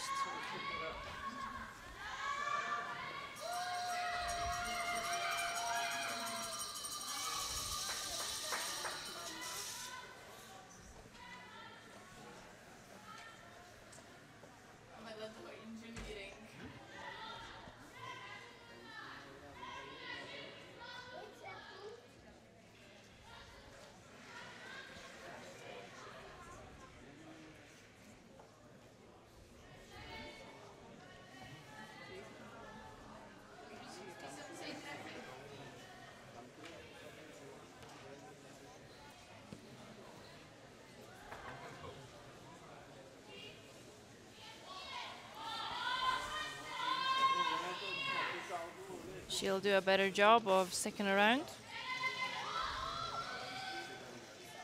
Hurleyman just needs to do the same with her takeout to force Jean Aitken to play her last.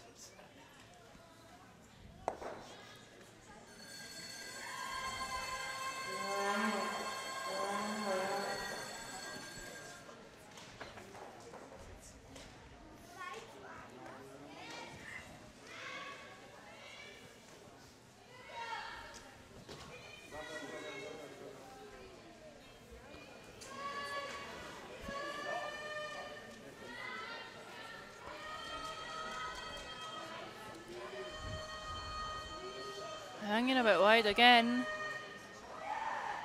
Nothing from Manny, but she will stick around. At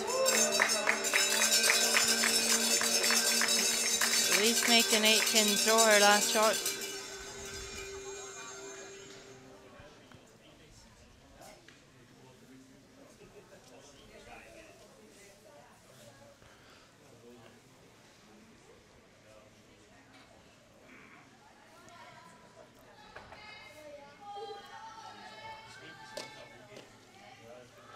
Are we going to see our fourth blank on the board?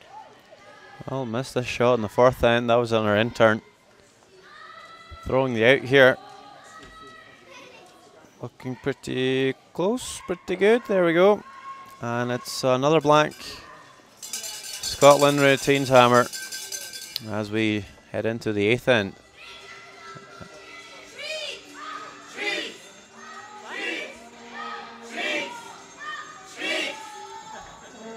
Let's take a look at the other games. Sarah, would you care to maybe update us on what's going on in the Waldhaus Arena?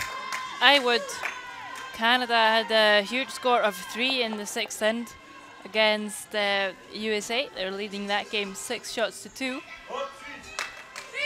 Sweden has a 4-1 lead still over Italy. They are still playing the 7th.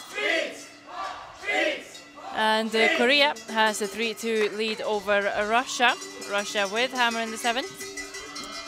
And Czech Republic is 5-3 up on Denmark and also has hammer in the 7th end. Yeah, That's all. Starting to get really interesting.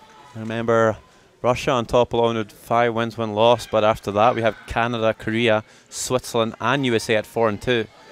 So a lot can change after this draw.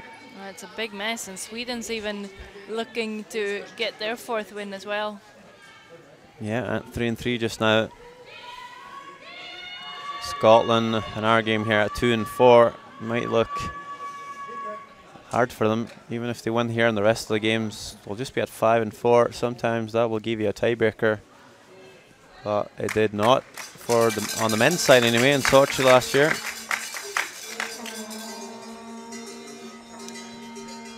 And we do see a centre guard. Same approach that Scotland used in the 6th end.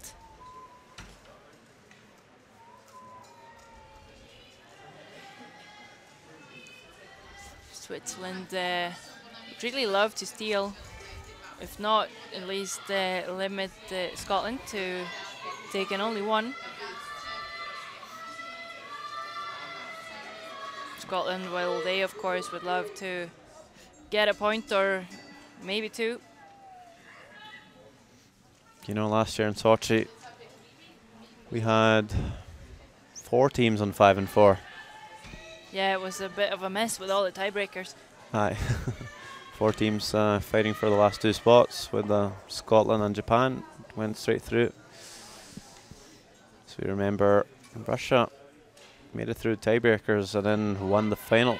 A bit of surprise, beating reigning world champions at the time, Scottish Hannah Fleming in our team. Yeah, but they are looking very confident this year. Yeah. Wouldn't be surprised to see them in the gold medal game once again. Same back end with Kovaleva and Porchinova, just swapped out their front end, but looking like strong players as well. Big contender at the top of the standings just now.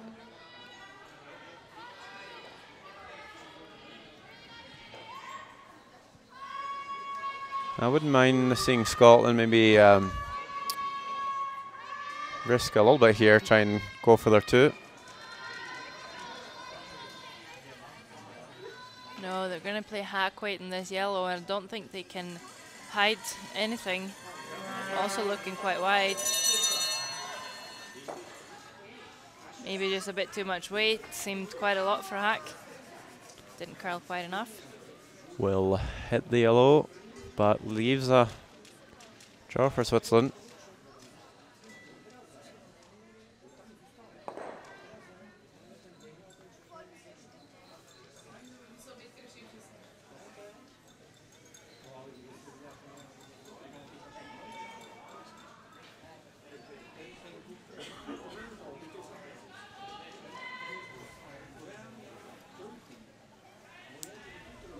Just another chance to come around. We'd like to get this buried and a bit deeper than previous Yellowstone.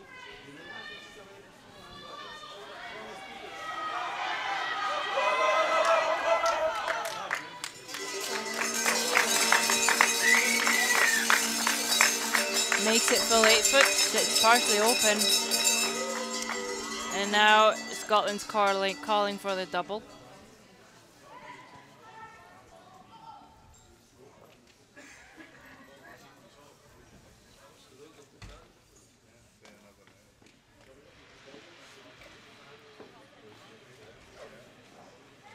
If they wanted to be aggressive here, what could they do, Sander?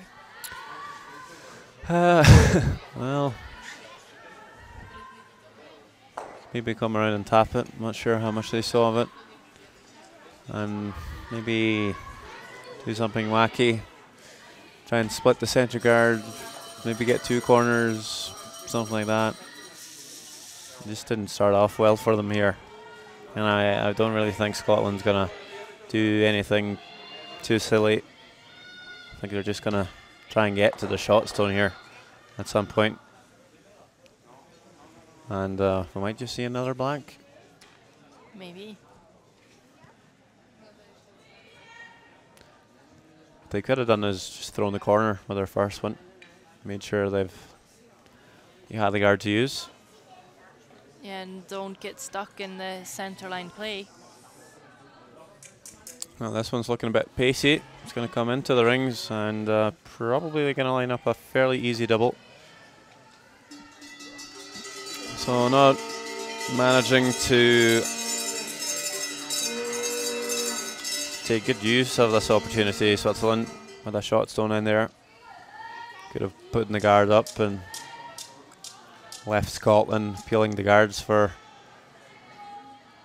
a while anyway. Maybe even picked up a steal in the end. Who knows? I don't think we're gonna know. Only gets the 1 yellow. Catches that one a bit too thin.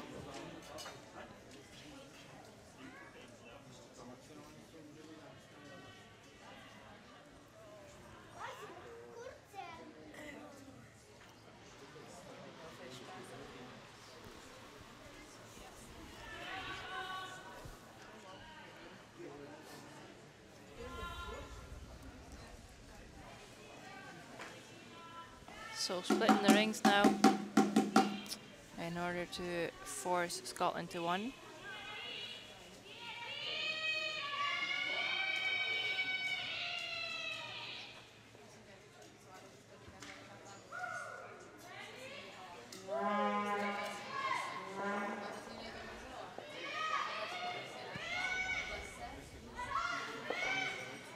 Do need this in the rings.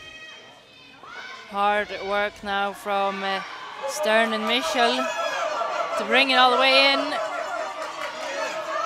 it looks like they have it all day. Sitting through, and the angle's quite steep as well. It's not an easy double. Scotland gonna try to probably hit and roll. Use that top yellow as a corner guard. It's a long roll though.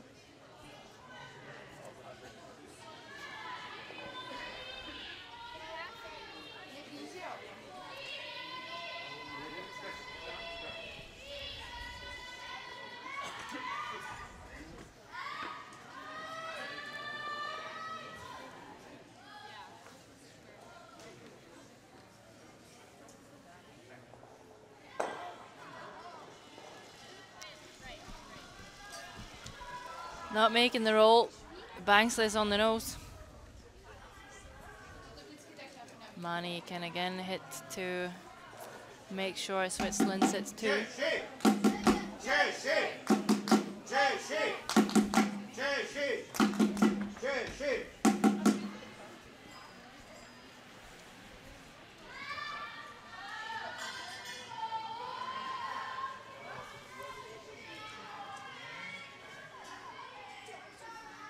Not even cleaning this. Need to, oh.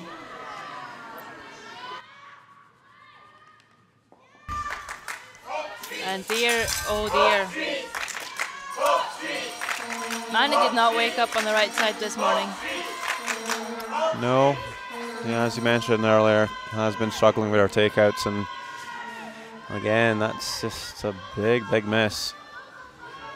Chance to lie 2 and maybe force Scotland to score a 1 instead. Handing Scotland the opportunity to maybe get 2 here.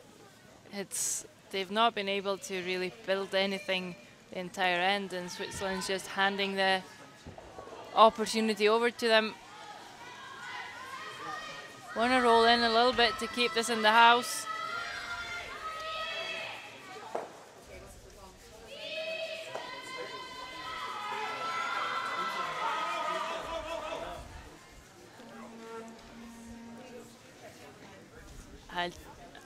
I'm lost for words.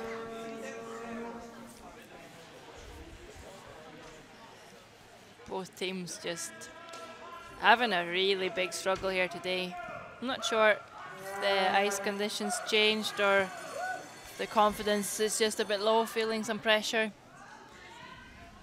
But I think the ice has been very consistent. I haven't seen a lot of change at all. We've been on the same sheet every draw. I think the second game we did, it looked a bit straight, but since then it's just been pretty much the same the whole way. The only tricky part about the ice, I think, is the centre tends to get a little bit fudgy towards the later stages of the game. But it doesn't really explain why you're hitting and rolling out in every single takeout, though.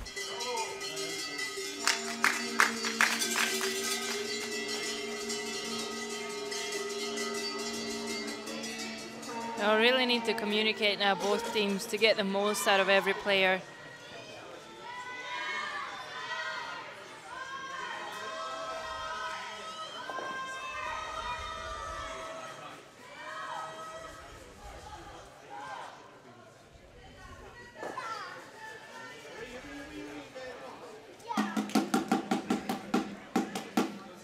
Gonna draw to the side here. Could hope that this catches on the back ones when Switzerland tries to hit it.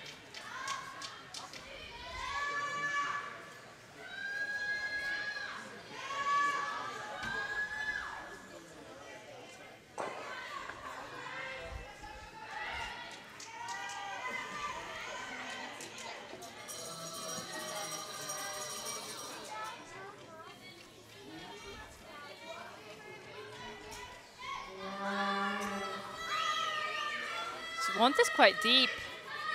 Waited for the curl for quite a while. It'll sit high up in the house. We're hoping that it could maybe catch on to the back yellow and still be in the rings.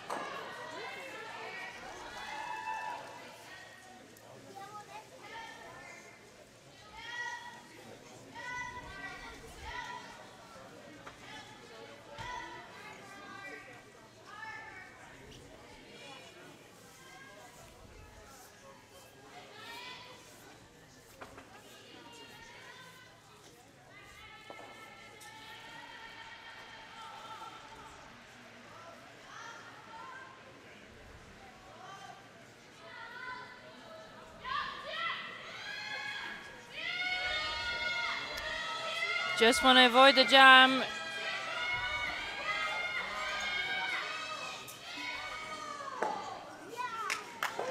And she will. Yep, good shot. And then we're going to see Gina can try the blank attempt again here. She's 1 for 2 in this game. Yep, and that's what was the exact spot. She didn't make it though. That should mean that she knows exactly how to throw it this time. Yeah, well, last time there was a stone on the edge there. She was maybe too worried about catching it too thin to score one. This time, nothing in the way really. Last stone of the 8th end. Just looking for a blank again here, Scotland, to keep their hammer. Sweeping this one, but makes it look easy, rolling out. Yep, they will keep their hammer in the 9th end. Still down a point though. You know, if we do get 2 more blank ends, we copy Pale Lindholm's round robin game at the 2004 Worlds. Yeah, the most defensive game you have seen. I haven't seen it.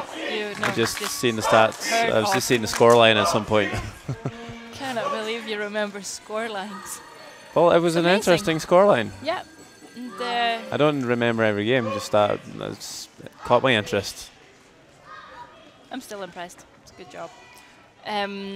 But what kind of scenarios can we see happen here? What does Scotland want and what will Switzerland want? Well, it's kind of hard to figure out these teams. I think Scotland's going to do the exact same thing. Maybe just be cautiously defensive and score 2 if they can, and if not, they're going to blank.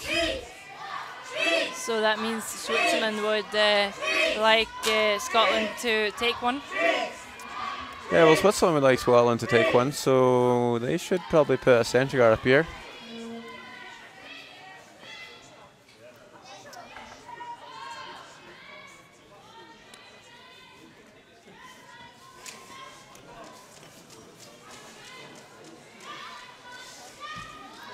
But it's been a very open game, a lot of simple shots being made, but a lot of mistakes as well. I'm not sure if any of the two teams are feeling very confident at this point.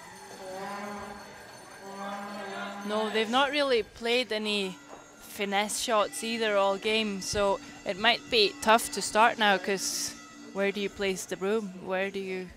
How much weight do you throw? It's hard when you've basically been throwing really open hits and draws all the way through the game. Well, we're gonna have a go here.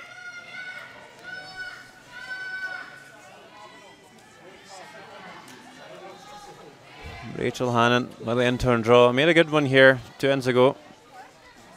And this one also looking good for line. Just needs to pull up in time. And it has. It's a nice start for Scotland.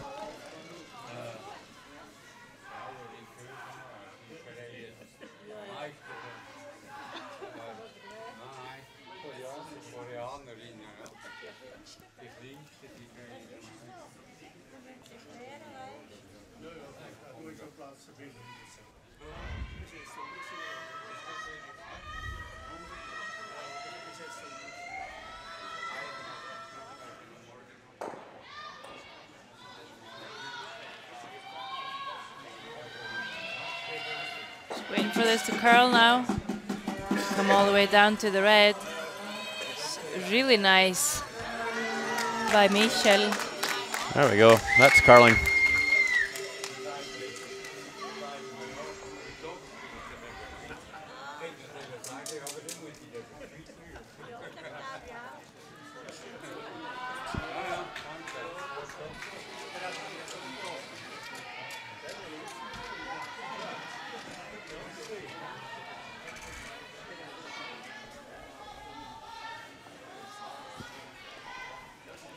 So coming down with a freeze again here, probably trying to get to the inside of the yellow. Looking a bit wide though. What finishing time? Not quite, but it's a nice spot. You'll still get quite a good line.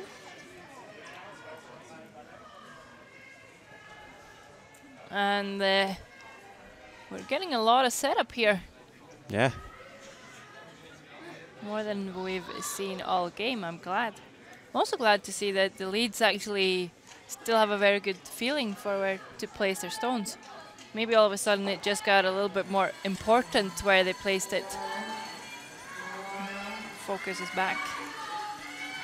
Yeah, and it's a 9th end as well. And now Switzerland's called a timeout. They have. Rolf Höstli will be able to come down and talk to the team. Not very often you call a timeout after lead rocks. Is there any special reason why they've chosen to take a timeout here, you think, Sarah? I'm not sure. Maybe they just want to bring their coach down and talk about how they best achieve their goal of forcing the one. Yeah. Maybe just want to ask what they should do here. Risk management, figure out what's the best scenario for this end, how to achieve it. And just maybe not even talk about just this one shot, but maybe just the rest of the game even. But they only have 1 minute though. Yeah, I think it could be quite worth going for it, really going for the force. If you lose two, you lose two. You're one downward hammer. It's not the worst situation, but... Yeah, absolutely. And if you somehow end up in a situation where you can maybe steal as well, that'd be even better. So, yeah, and I wouldn't mind seeing him putting some stones in play here.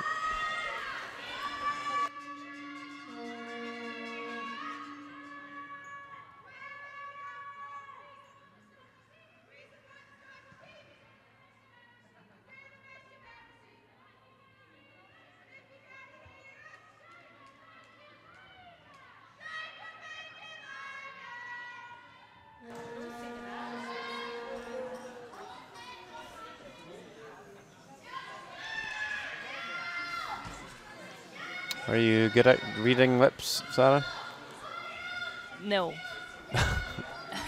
We did have a little technical issue with the microphones, so that's why we're stuck with the lip reading. And I don't know, how are your skills? They're not amazing. It doesn't help that he's speaking Swiss German as well, though. No, that will complicate things a bit more. Right, seems like they've come to a conclusion, and should be pretty obvious what their plans are here. At least for the next shot. And I guess the next shot will also determine maybe what their plans are for the end. I think they're looking to play another freeze. Which makes sense. You like this call? Yeah, just it's all about positioning, right? And then just trying to get the best angles you can. And then maybe just playing the ball over to Scotland and say, hey, we put a stone on top of yours again. What do you want to do? You want to play ahead? See what happens?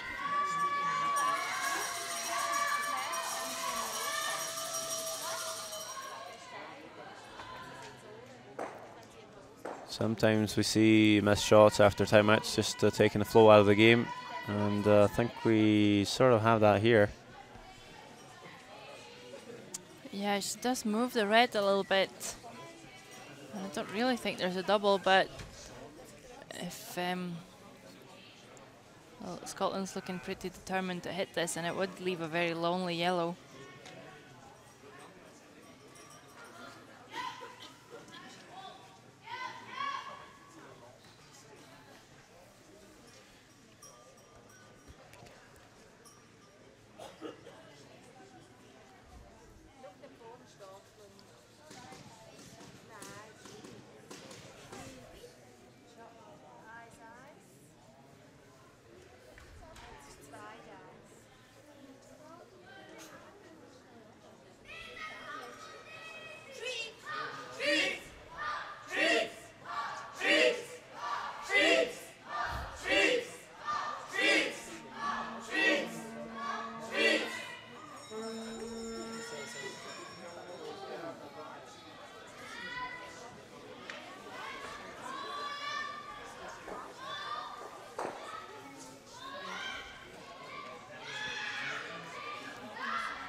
Scotland now taking the guard off.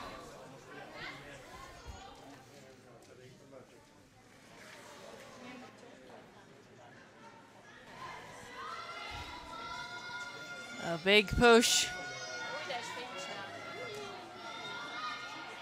And what's going to happen? Ooh.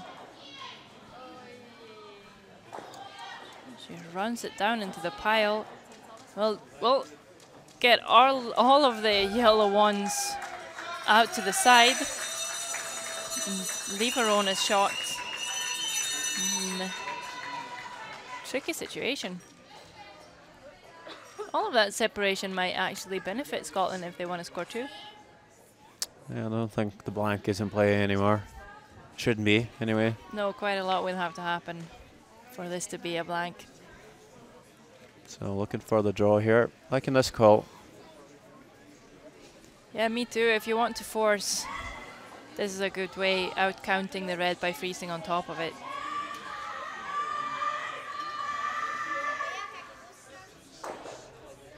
And that will also make it harder if Scotland wants to maybe freeze to the yellows on the edge. They're still going to need to do something about the yellow shot stone if they manage to drag this one all the way there.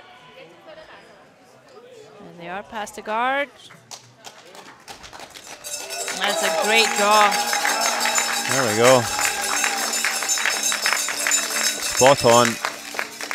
Perfectly frozen. And I wonder what the Scottish girls are going to do here. Seems like they're going to take the guard off, maybe run it down to the pile of yellows on the right hand side here. If they're lucky, they might even stick this one. Taking a bit of ice for the shot. Doesn't curl much here.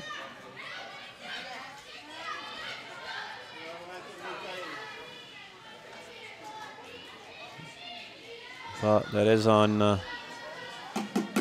Kerr's in turn. Tends to curl a bit more than the out turn maybe. And pretty nice shot. Yeah, it ends up in a good position. Yeah, another red in there. Makes it a little more sketchy for the Swiss, but Yeah, they are going to ignore it and put up a guard. that was the initial call anyway.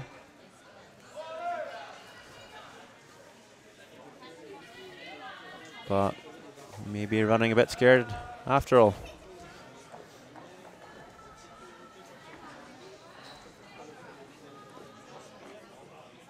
I think it's a good call. They have shot stone, and their yellow is better than the red that's frozen on top of it. Yeah. Scotland's going to need to make a couple of moves before they can sit two, so I like the guard just now. Yeah, even if you throw this one to the barrier, Scotland would still be left some work to score here. So it should be pretty safe to put the centre guard on.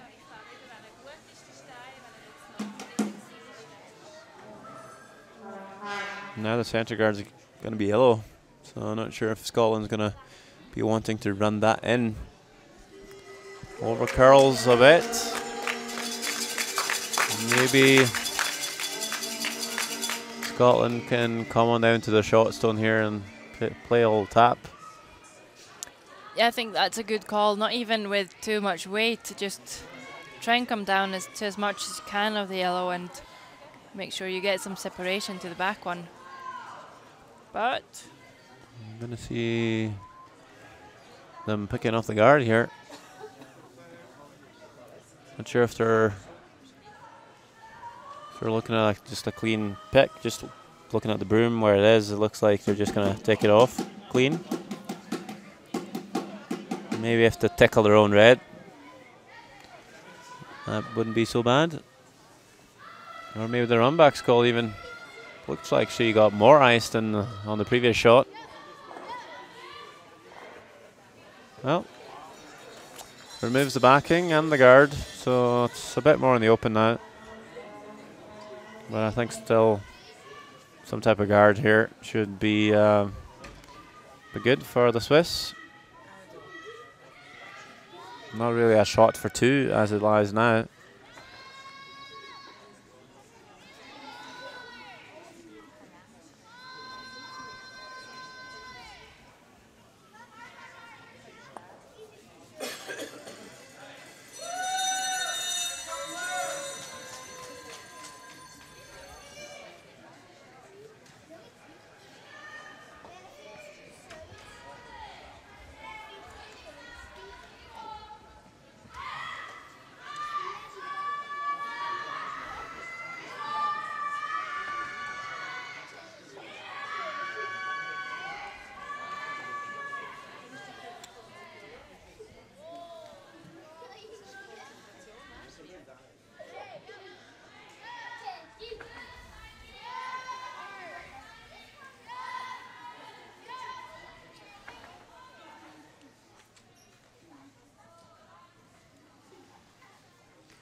oh, don't want to over curl this. Just waiting for it to stop. Overcurled the previous guard as well. This one maybe just in time, but it's quite high and it curls there. Scotland should still be able to come down to this. I really need to get in there now. Can't wait any longer. They removed the backing on their previous shot. Now a time to come down here. Maybe just even tap it a wee bit.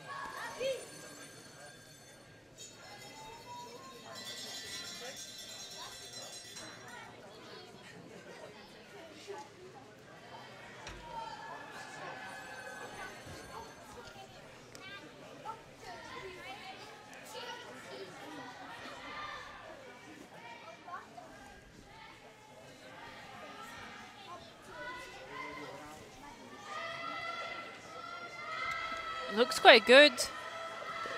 Really needs to be all the way there. Oh, and it comes in for second shot.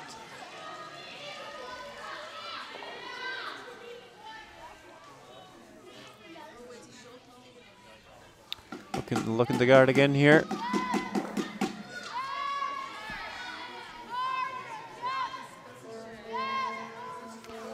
be a run back for 3 here. Off the white red.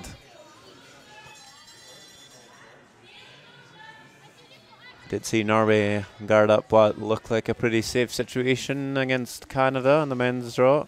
Yep. Although they knew the really difficult run, the angled run double was there. Yeah, sometimes you just need to make a choice. Do we leave this or do we not? But yeah, I didn't mind Norway leaving it. It wasn't like Braden Calver was making a heap of shots anyway. But then, right out of nowhere, amazing run back to score 2, and turned the game around. Ended up winning.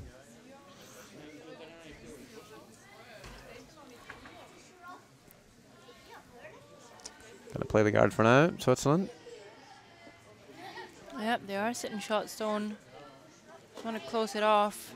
As we said, if they were to lose 2, it's not the end of the world. Yeah, still a good chance to score 2 in the 10th with last stone. Now Scotland, what do you do?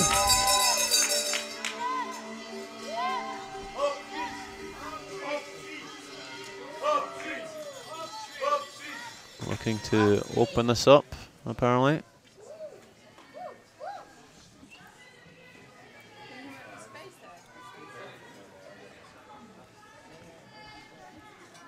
They need to make sure that they have a shot where they're last. I think they're going to take away the run for 3. No. Well, might be able to get everything moving here. Just need to be a bit careful not to spin one of the L's in.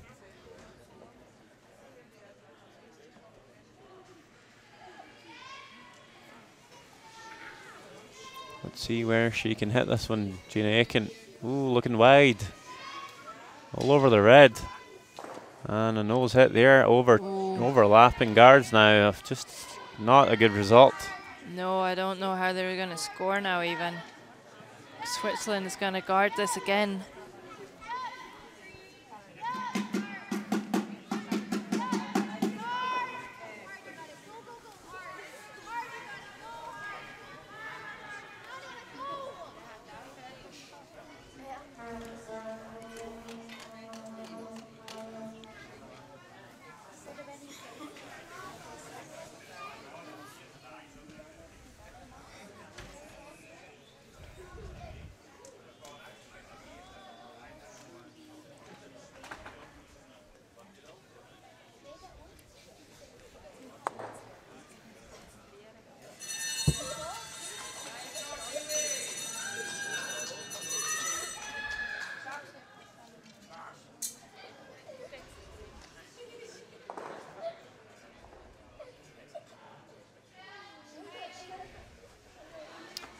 Another guard on its way from Bridie Hurleman. This will be her last shot on the 9th end. Over curling it looks.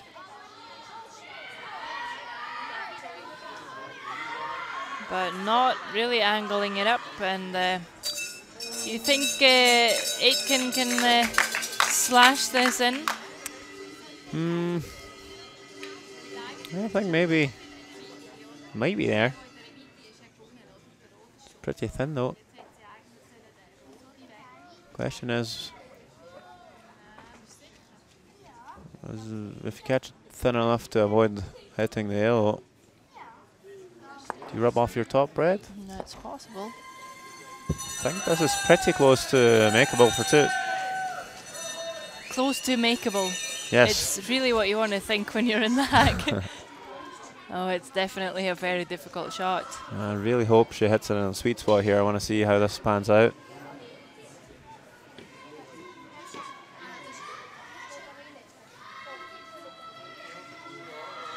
Yeah, last on of the 9th end. Trying desperately to score. And, oh, she's... There we go. Didn't even have to catch it that thin. Amazing. Wowie.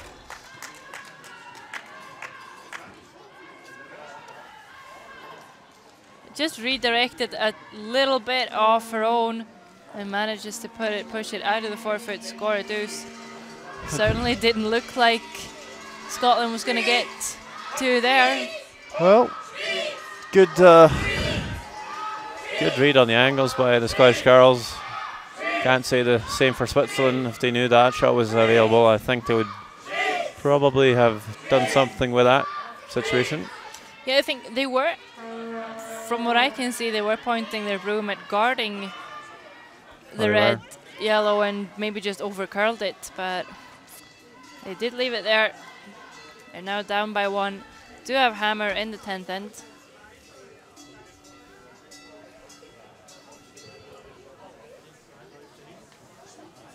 And that's going to be a bit of a boost for Scotland. They've been kind of chasing for a long time. And that's the first deuce of the game. Yeah. Now it's not going to be that defensive scoreboard. Well, 3-2 is pretty much, it's not a big scoring game so far, but no record. No. The game between Sweden and Italy is over. Sweden won it 8-1. They might still be in the mix now on 4-3. It's tied between Russia and Korea at 4 each. Denmark has now, they've made a really big comeback. Took 1, stole 2 to lead the Czech Republic 6-5. Remember, Denmark, they're still looking for their first win of the championship. And Canada is with a 6-4 lead over United States in the 9th end. Canada also has hammer.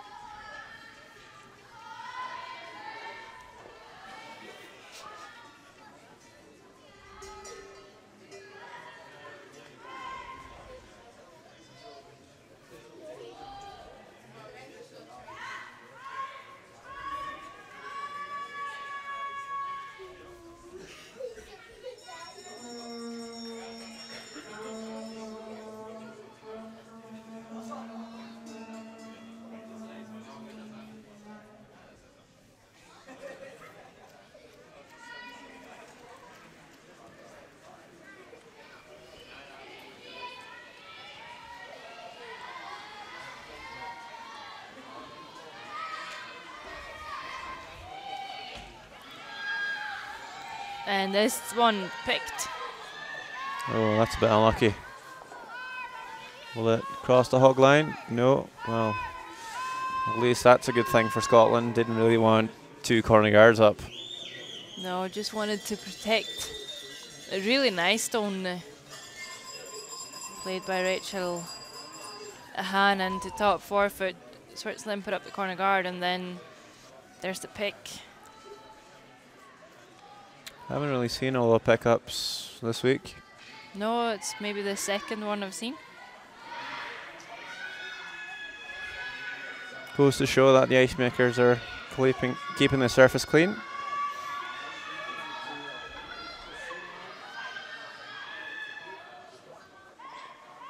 But unlucky to get a pickup in the 10th end though. Yeah, definitely. Remember, it is Switzerland that need to score 2 to win the game.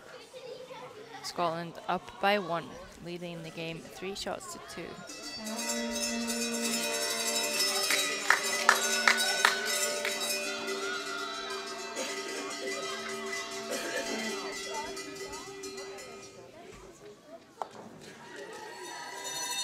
And it looks like Scotland's going to try and keep this open, take up the corner guard. This means we might even see an extra end. If they try and limit Switzerland to scoring 1.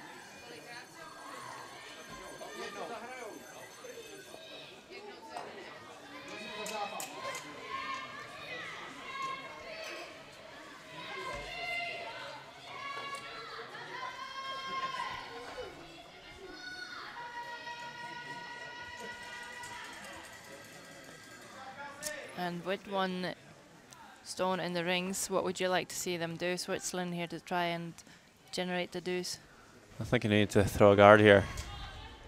They're thinking about playing the hit and roll, but if they make it now, Scotland's going to get a lot of attempts at the double. And if they make it, that's your 2 gone.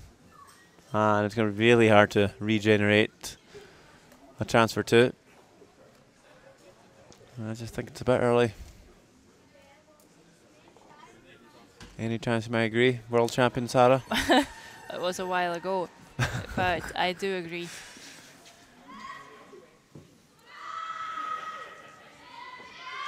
Corner guard would be really nice. I think they're actually playing the hit and roll though. Certainly looks like it. And it's also really curling. They want separation. They want to avoid the double.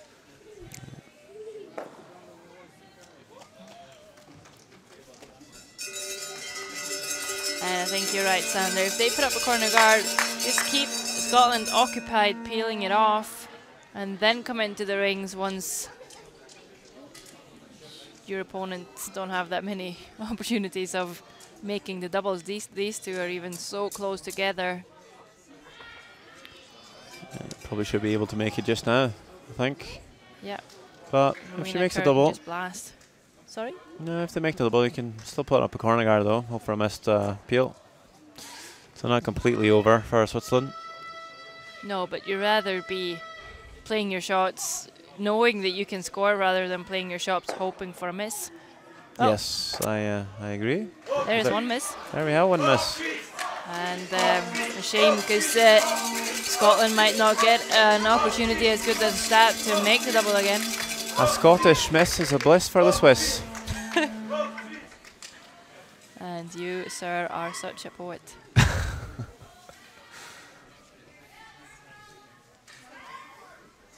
Gonna split the wings now. Elena Stern.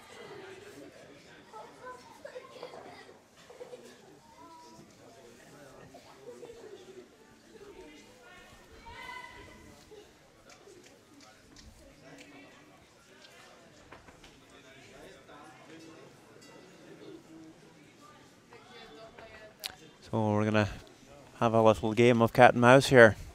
Switzerland is gonna try and keep their two yellows far apart, and Scotland's going to try and gather them.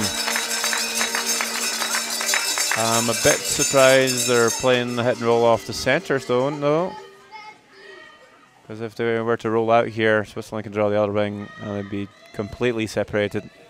I think hit the wide one here and come towards the centre stone. Yeah, that would make more sense, would make it harder for Switzerland to keep the separation.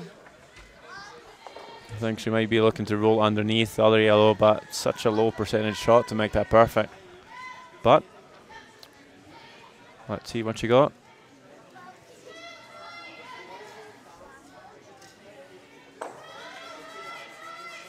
I guess a bit of a roll, but still, you know.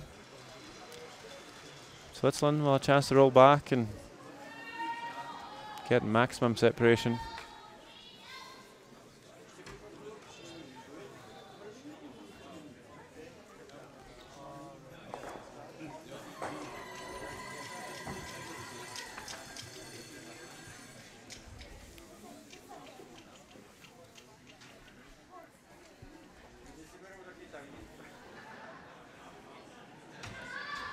So, Mani needs to make a good one now. She's had some real unfortunate takeouts. Need to stay in the rings.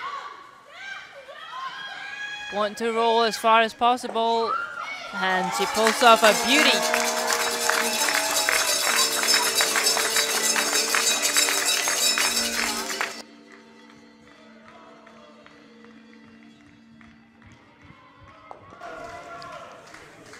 Was just the right time to make that hit and roll. 10-10.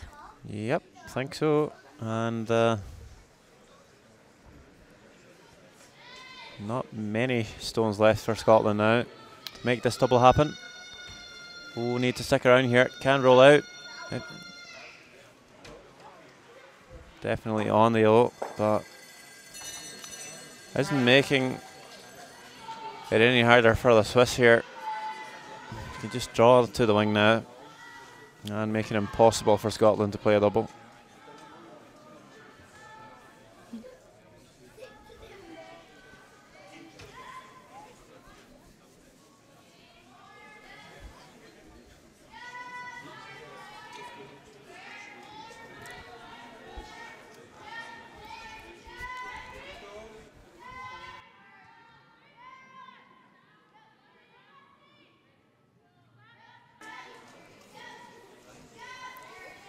Not really touching this one.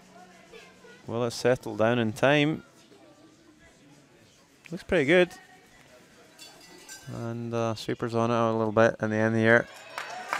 Could have maybe curled a bit more though, but not bad. Don't think Gina Aiken will be able to play the double here, but there is a bit of an angle, but it's quite flat. She would need a whole ton of weight to remove them both. She could maybe roll, make a good roll towards it. Yep. A few possibilities here. Yeah. Roll right next to it. Maybe even a hair frozen onto it, or maybe slide a bit underneath it. Yep. Important thing is to roll. The best Scotland can hope for is an extra end here. Big weight. Sweeping this one for line. Will it roll anywhere? No. It's going to set there, but at least it's 1 stone higher in the house now, so when Switzerland makes a hit here, let's say they make a nose hit, she will have an angle for a double, Gina Aiken. So if they dare to, Switzerland would love to maybe roll to the wing here, just a few stones to make it a bit flatter, and also again just get more separation really. But it's really tricky being the vice skip, calling the line. You don't want to roll out. No, definitely don't want to roll out. It's easy to be a bit careful. Sweeping now. Trying to get a little roll. Not much. So there is a double on for Gina Aiken.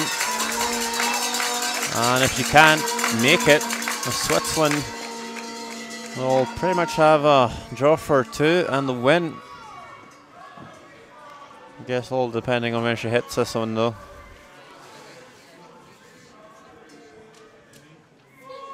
It's a fairly makeable double. Wasn't very close with that first attempt though at the roll. No, but she made such a beautiful slash with her last on in the 9th end. We know she's got it in her. Really have to go for this one. Even if you're fresh, this one doesn't really matter, because if you're not making a double anyway, you know the Swiss are probably going to score 2, so just need to throw this one with some guts, and looking pretty close on and off. Is it there? Gina Aiken? Oh. No, too thin. And it's going to be an open house draw for 2, and the win for Briar Hurleman. And the Swiss crowds are going just a fraction too thin there. Yeah, she did not miss that by much. And if Briar Hurleman makes this draw to win the game, it's fair to say that Scotland is out of contention for a playoff spot with 5 losses. But they also have Canada and Italy left to play, but 5 losses is not going to get them into the playoffs. And if Briar Hurleman makes this, they will be on 5-2 with Denmark and Sweden left to play. Yeah, absolutely a good chance of making it to playoff stages here. Switzerland just needs to hit the paint really. Briar Hurleman calling on her sweepers, working this one hard. Is it enough to get there? Yes, it is. Not a problem. It was close though. A sigh of relief from Hurleman. Always nice to see the home favourites win a game, and it'd be nice to obviously see the Swiss team in the playoffs as well, and bring some crowds in. There was a bit of a defensive game, but Switzerland got there in the end.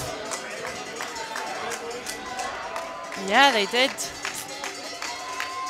Really well done by the Swiss. A nice draw by Briar Hurleman with their last. They will move up to 5-2. 2 games left to play here in Flims. They have Denmark and Sweden on the other games. Canada beat USA. Sweden beat Italy. Korea and Russia still in a battle. Korea with a 5-4 lead, but Russia with hammer in the 10th end. Finally, the game between Denmark and Czech Republic. Also close. We have a measure going on there right now. It is Denmark leading the game 6-5, and the 9th end has just been finished. We will be right back here with an interview with Briar Hurliman and some highlights from the game. Also, if you join us again at 7 o'clock this evening, you are going to see the men's draw and the game between Russia and Italy.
A bit of a defensive game out there. How would you sum up the game?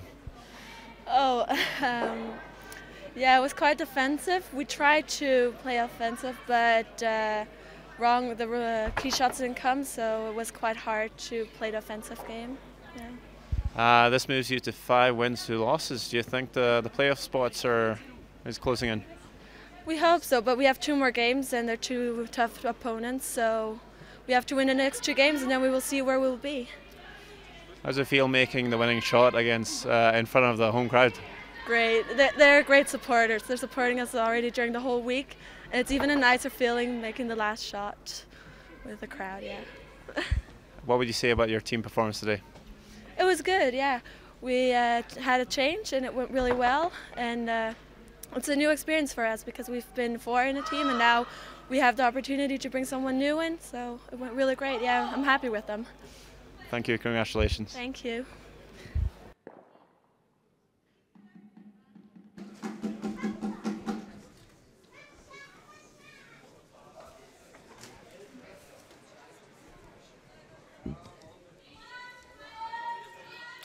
Some highlights from the game in the women's draw between Scotland and Switzerland. This is the situation Gina Aitken is faced with on her last in the third end. It's a draw against 3. It will be a bit heavy, and the Swiss has a steal of 1. Just to make sure the umpires also come down to put a stick to the stones, and the red one did outcount the yellow, so after 3 ends, a steal of 1 for Switzerland. And in the fourth end, Scotland's trying to blank. They're a bit afraid of catching on the wide red over curls instead. They won't manage to roll out, so Scotland gets a 1 back. Fifth end was also blanked, and in the sixth end it's Briar Hurleman that has a little roll in to score 1. It is 2 Scottish counters in the rings, and she will make it perfect to pick up another point and a 2-1 lead after 6 ends. And in the ninth end, it's looking really good for Switzerland to steal. Gina Aitken only left with this slash. It's a tough one, but look at her make this. Gets it thin off the bottom of her own and actually scores a deuce. Leads the game 3-2. So finally in the 10th end, Switzerland needs 2 to win. Gina Aitken was so close with a double on her last, but didn't quite make it, and Briar Hurleman can just hit the paint for the win, and she will make it. Switzerland picks up the win, and they are now on 5-2, looking really good to make the playoffs. You see, final score between Switzerland and Scotland, 4-3. Join us again at 7 o'clock this evening for the men's draw and the game between Russia and Italy.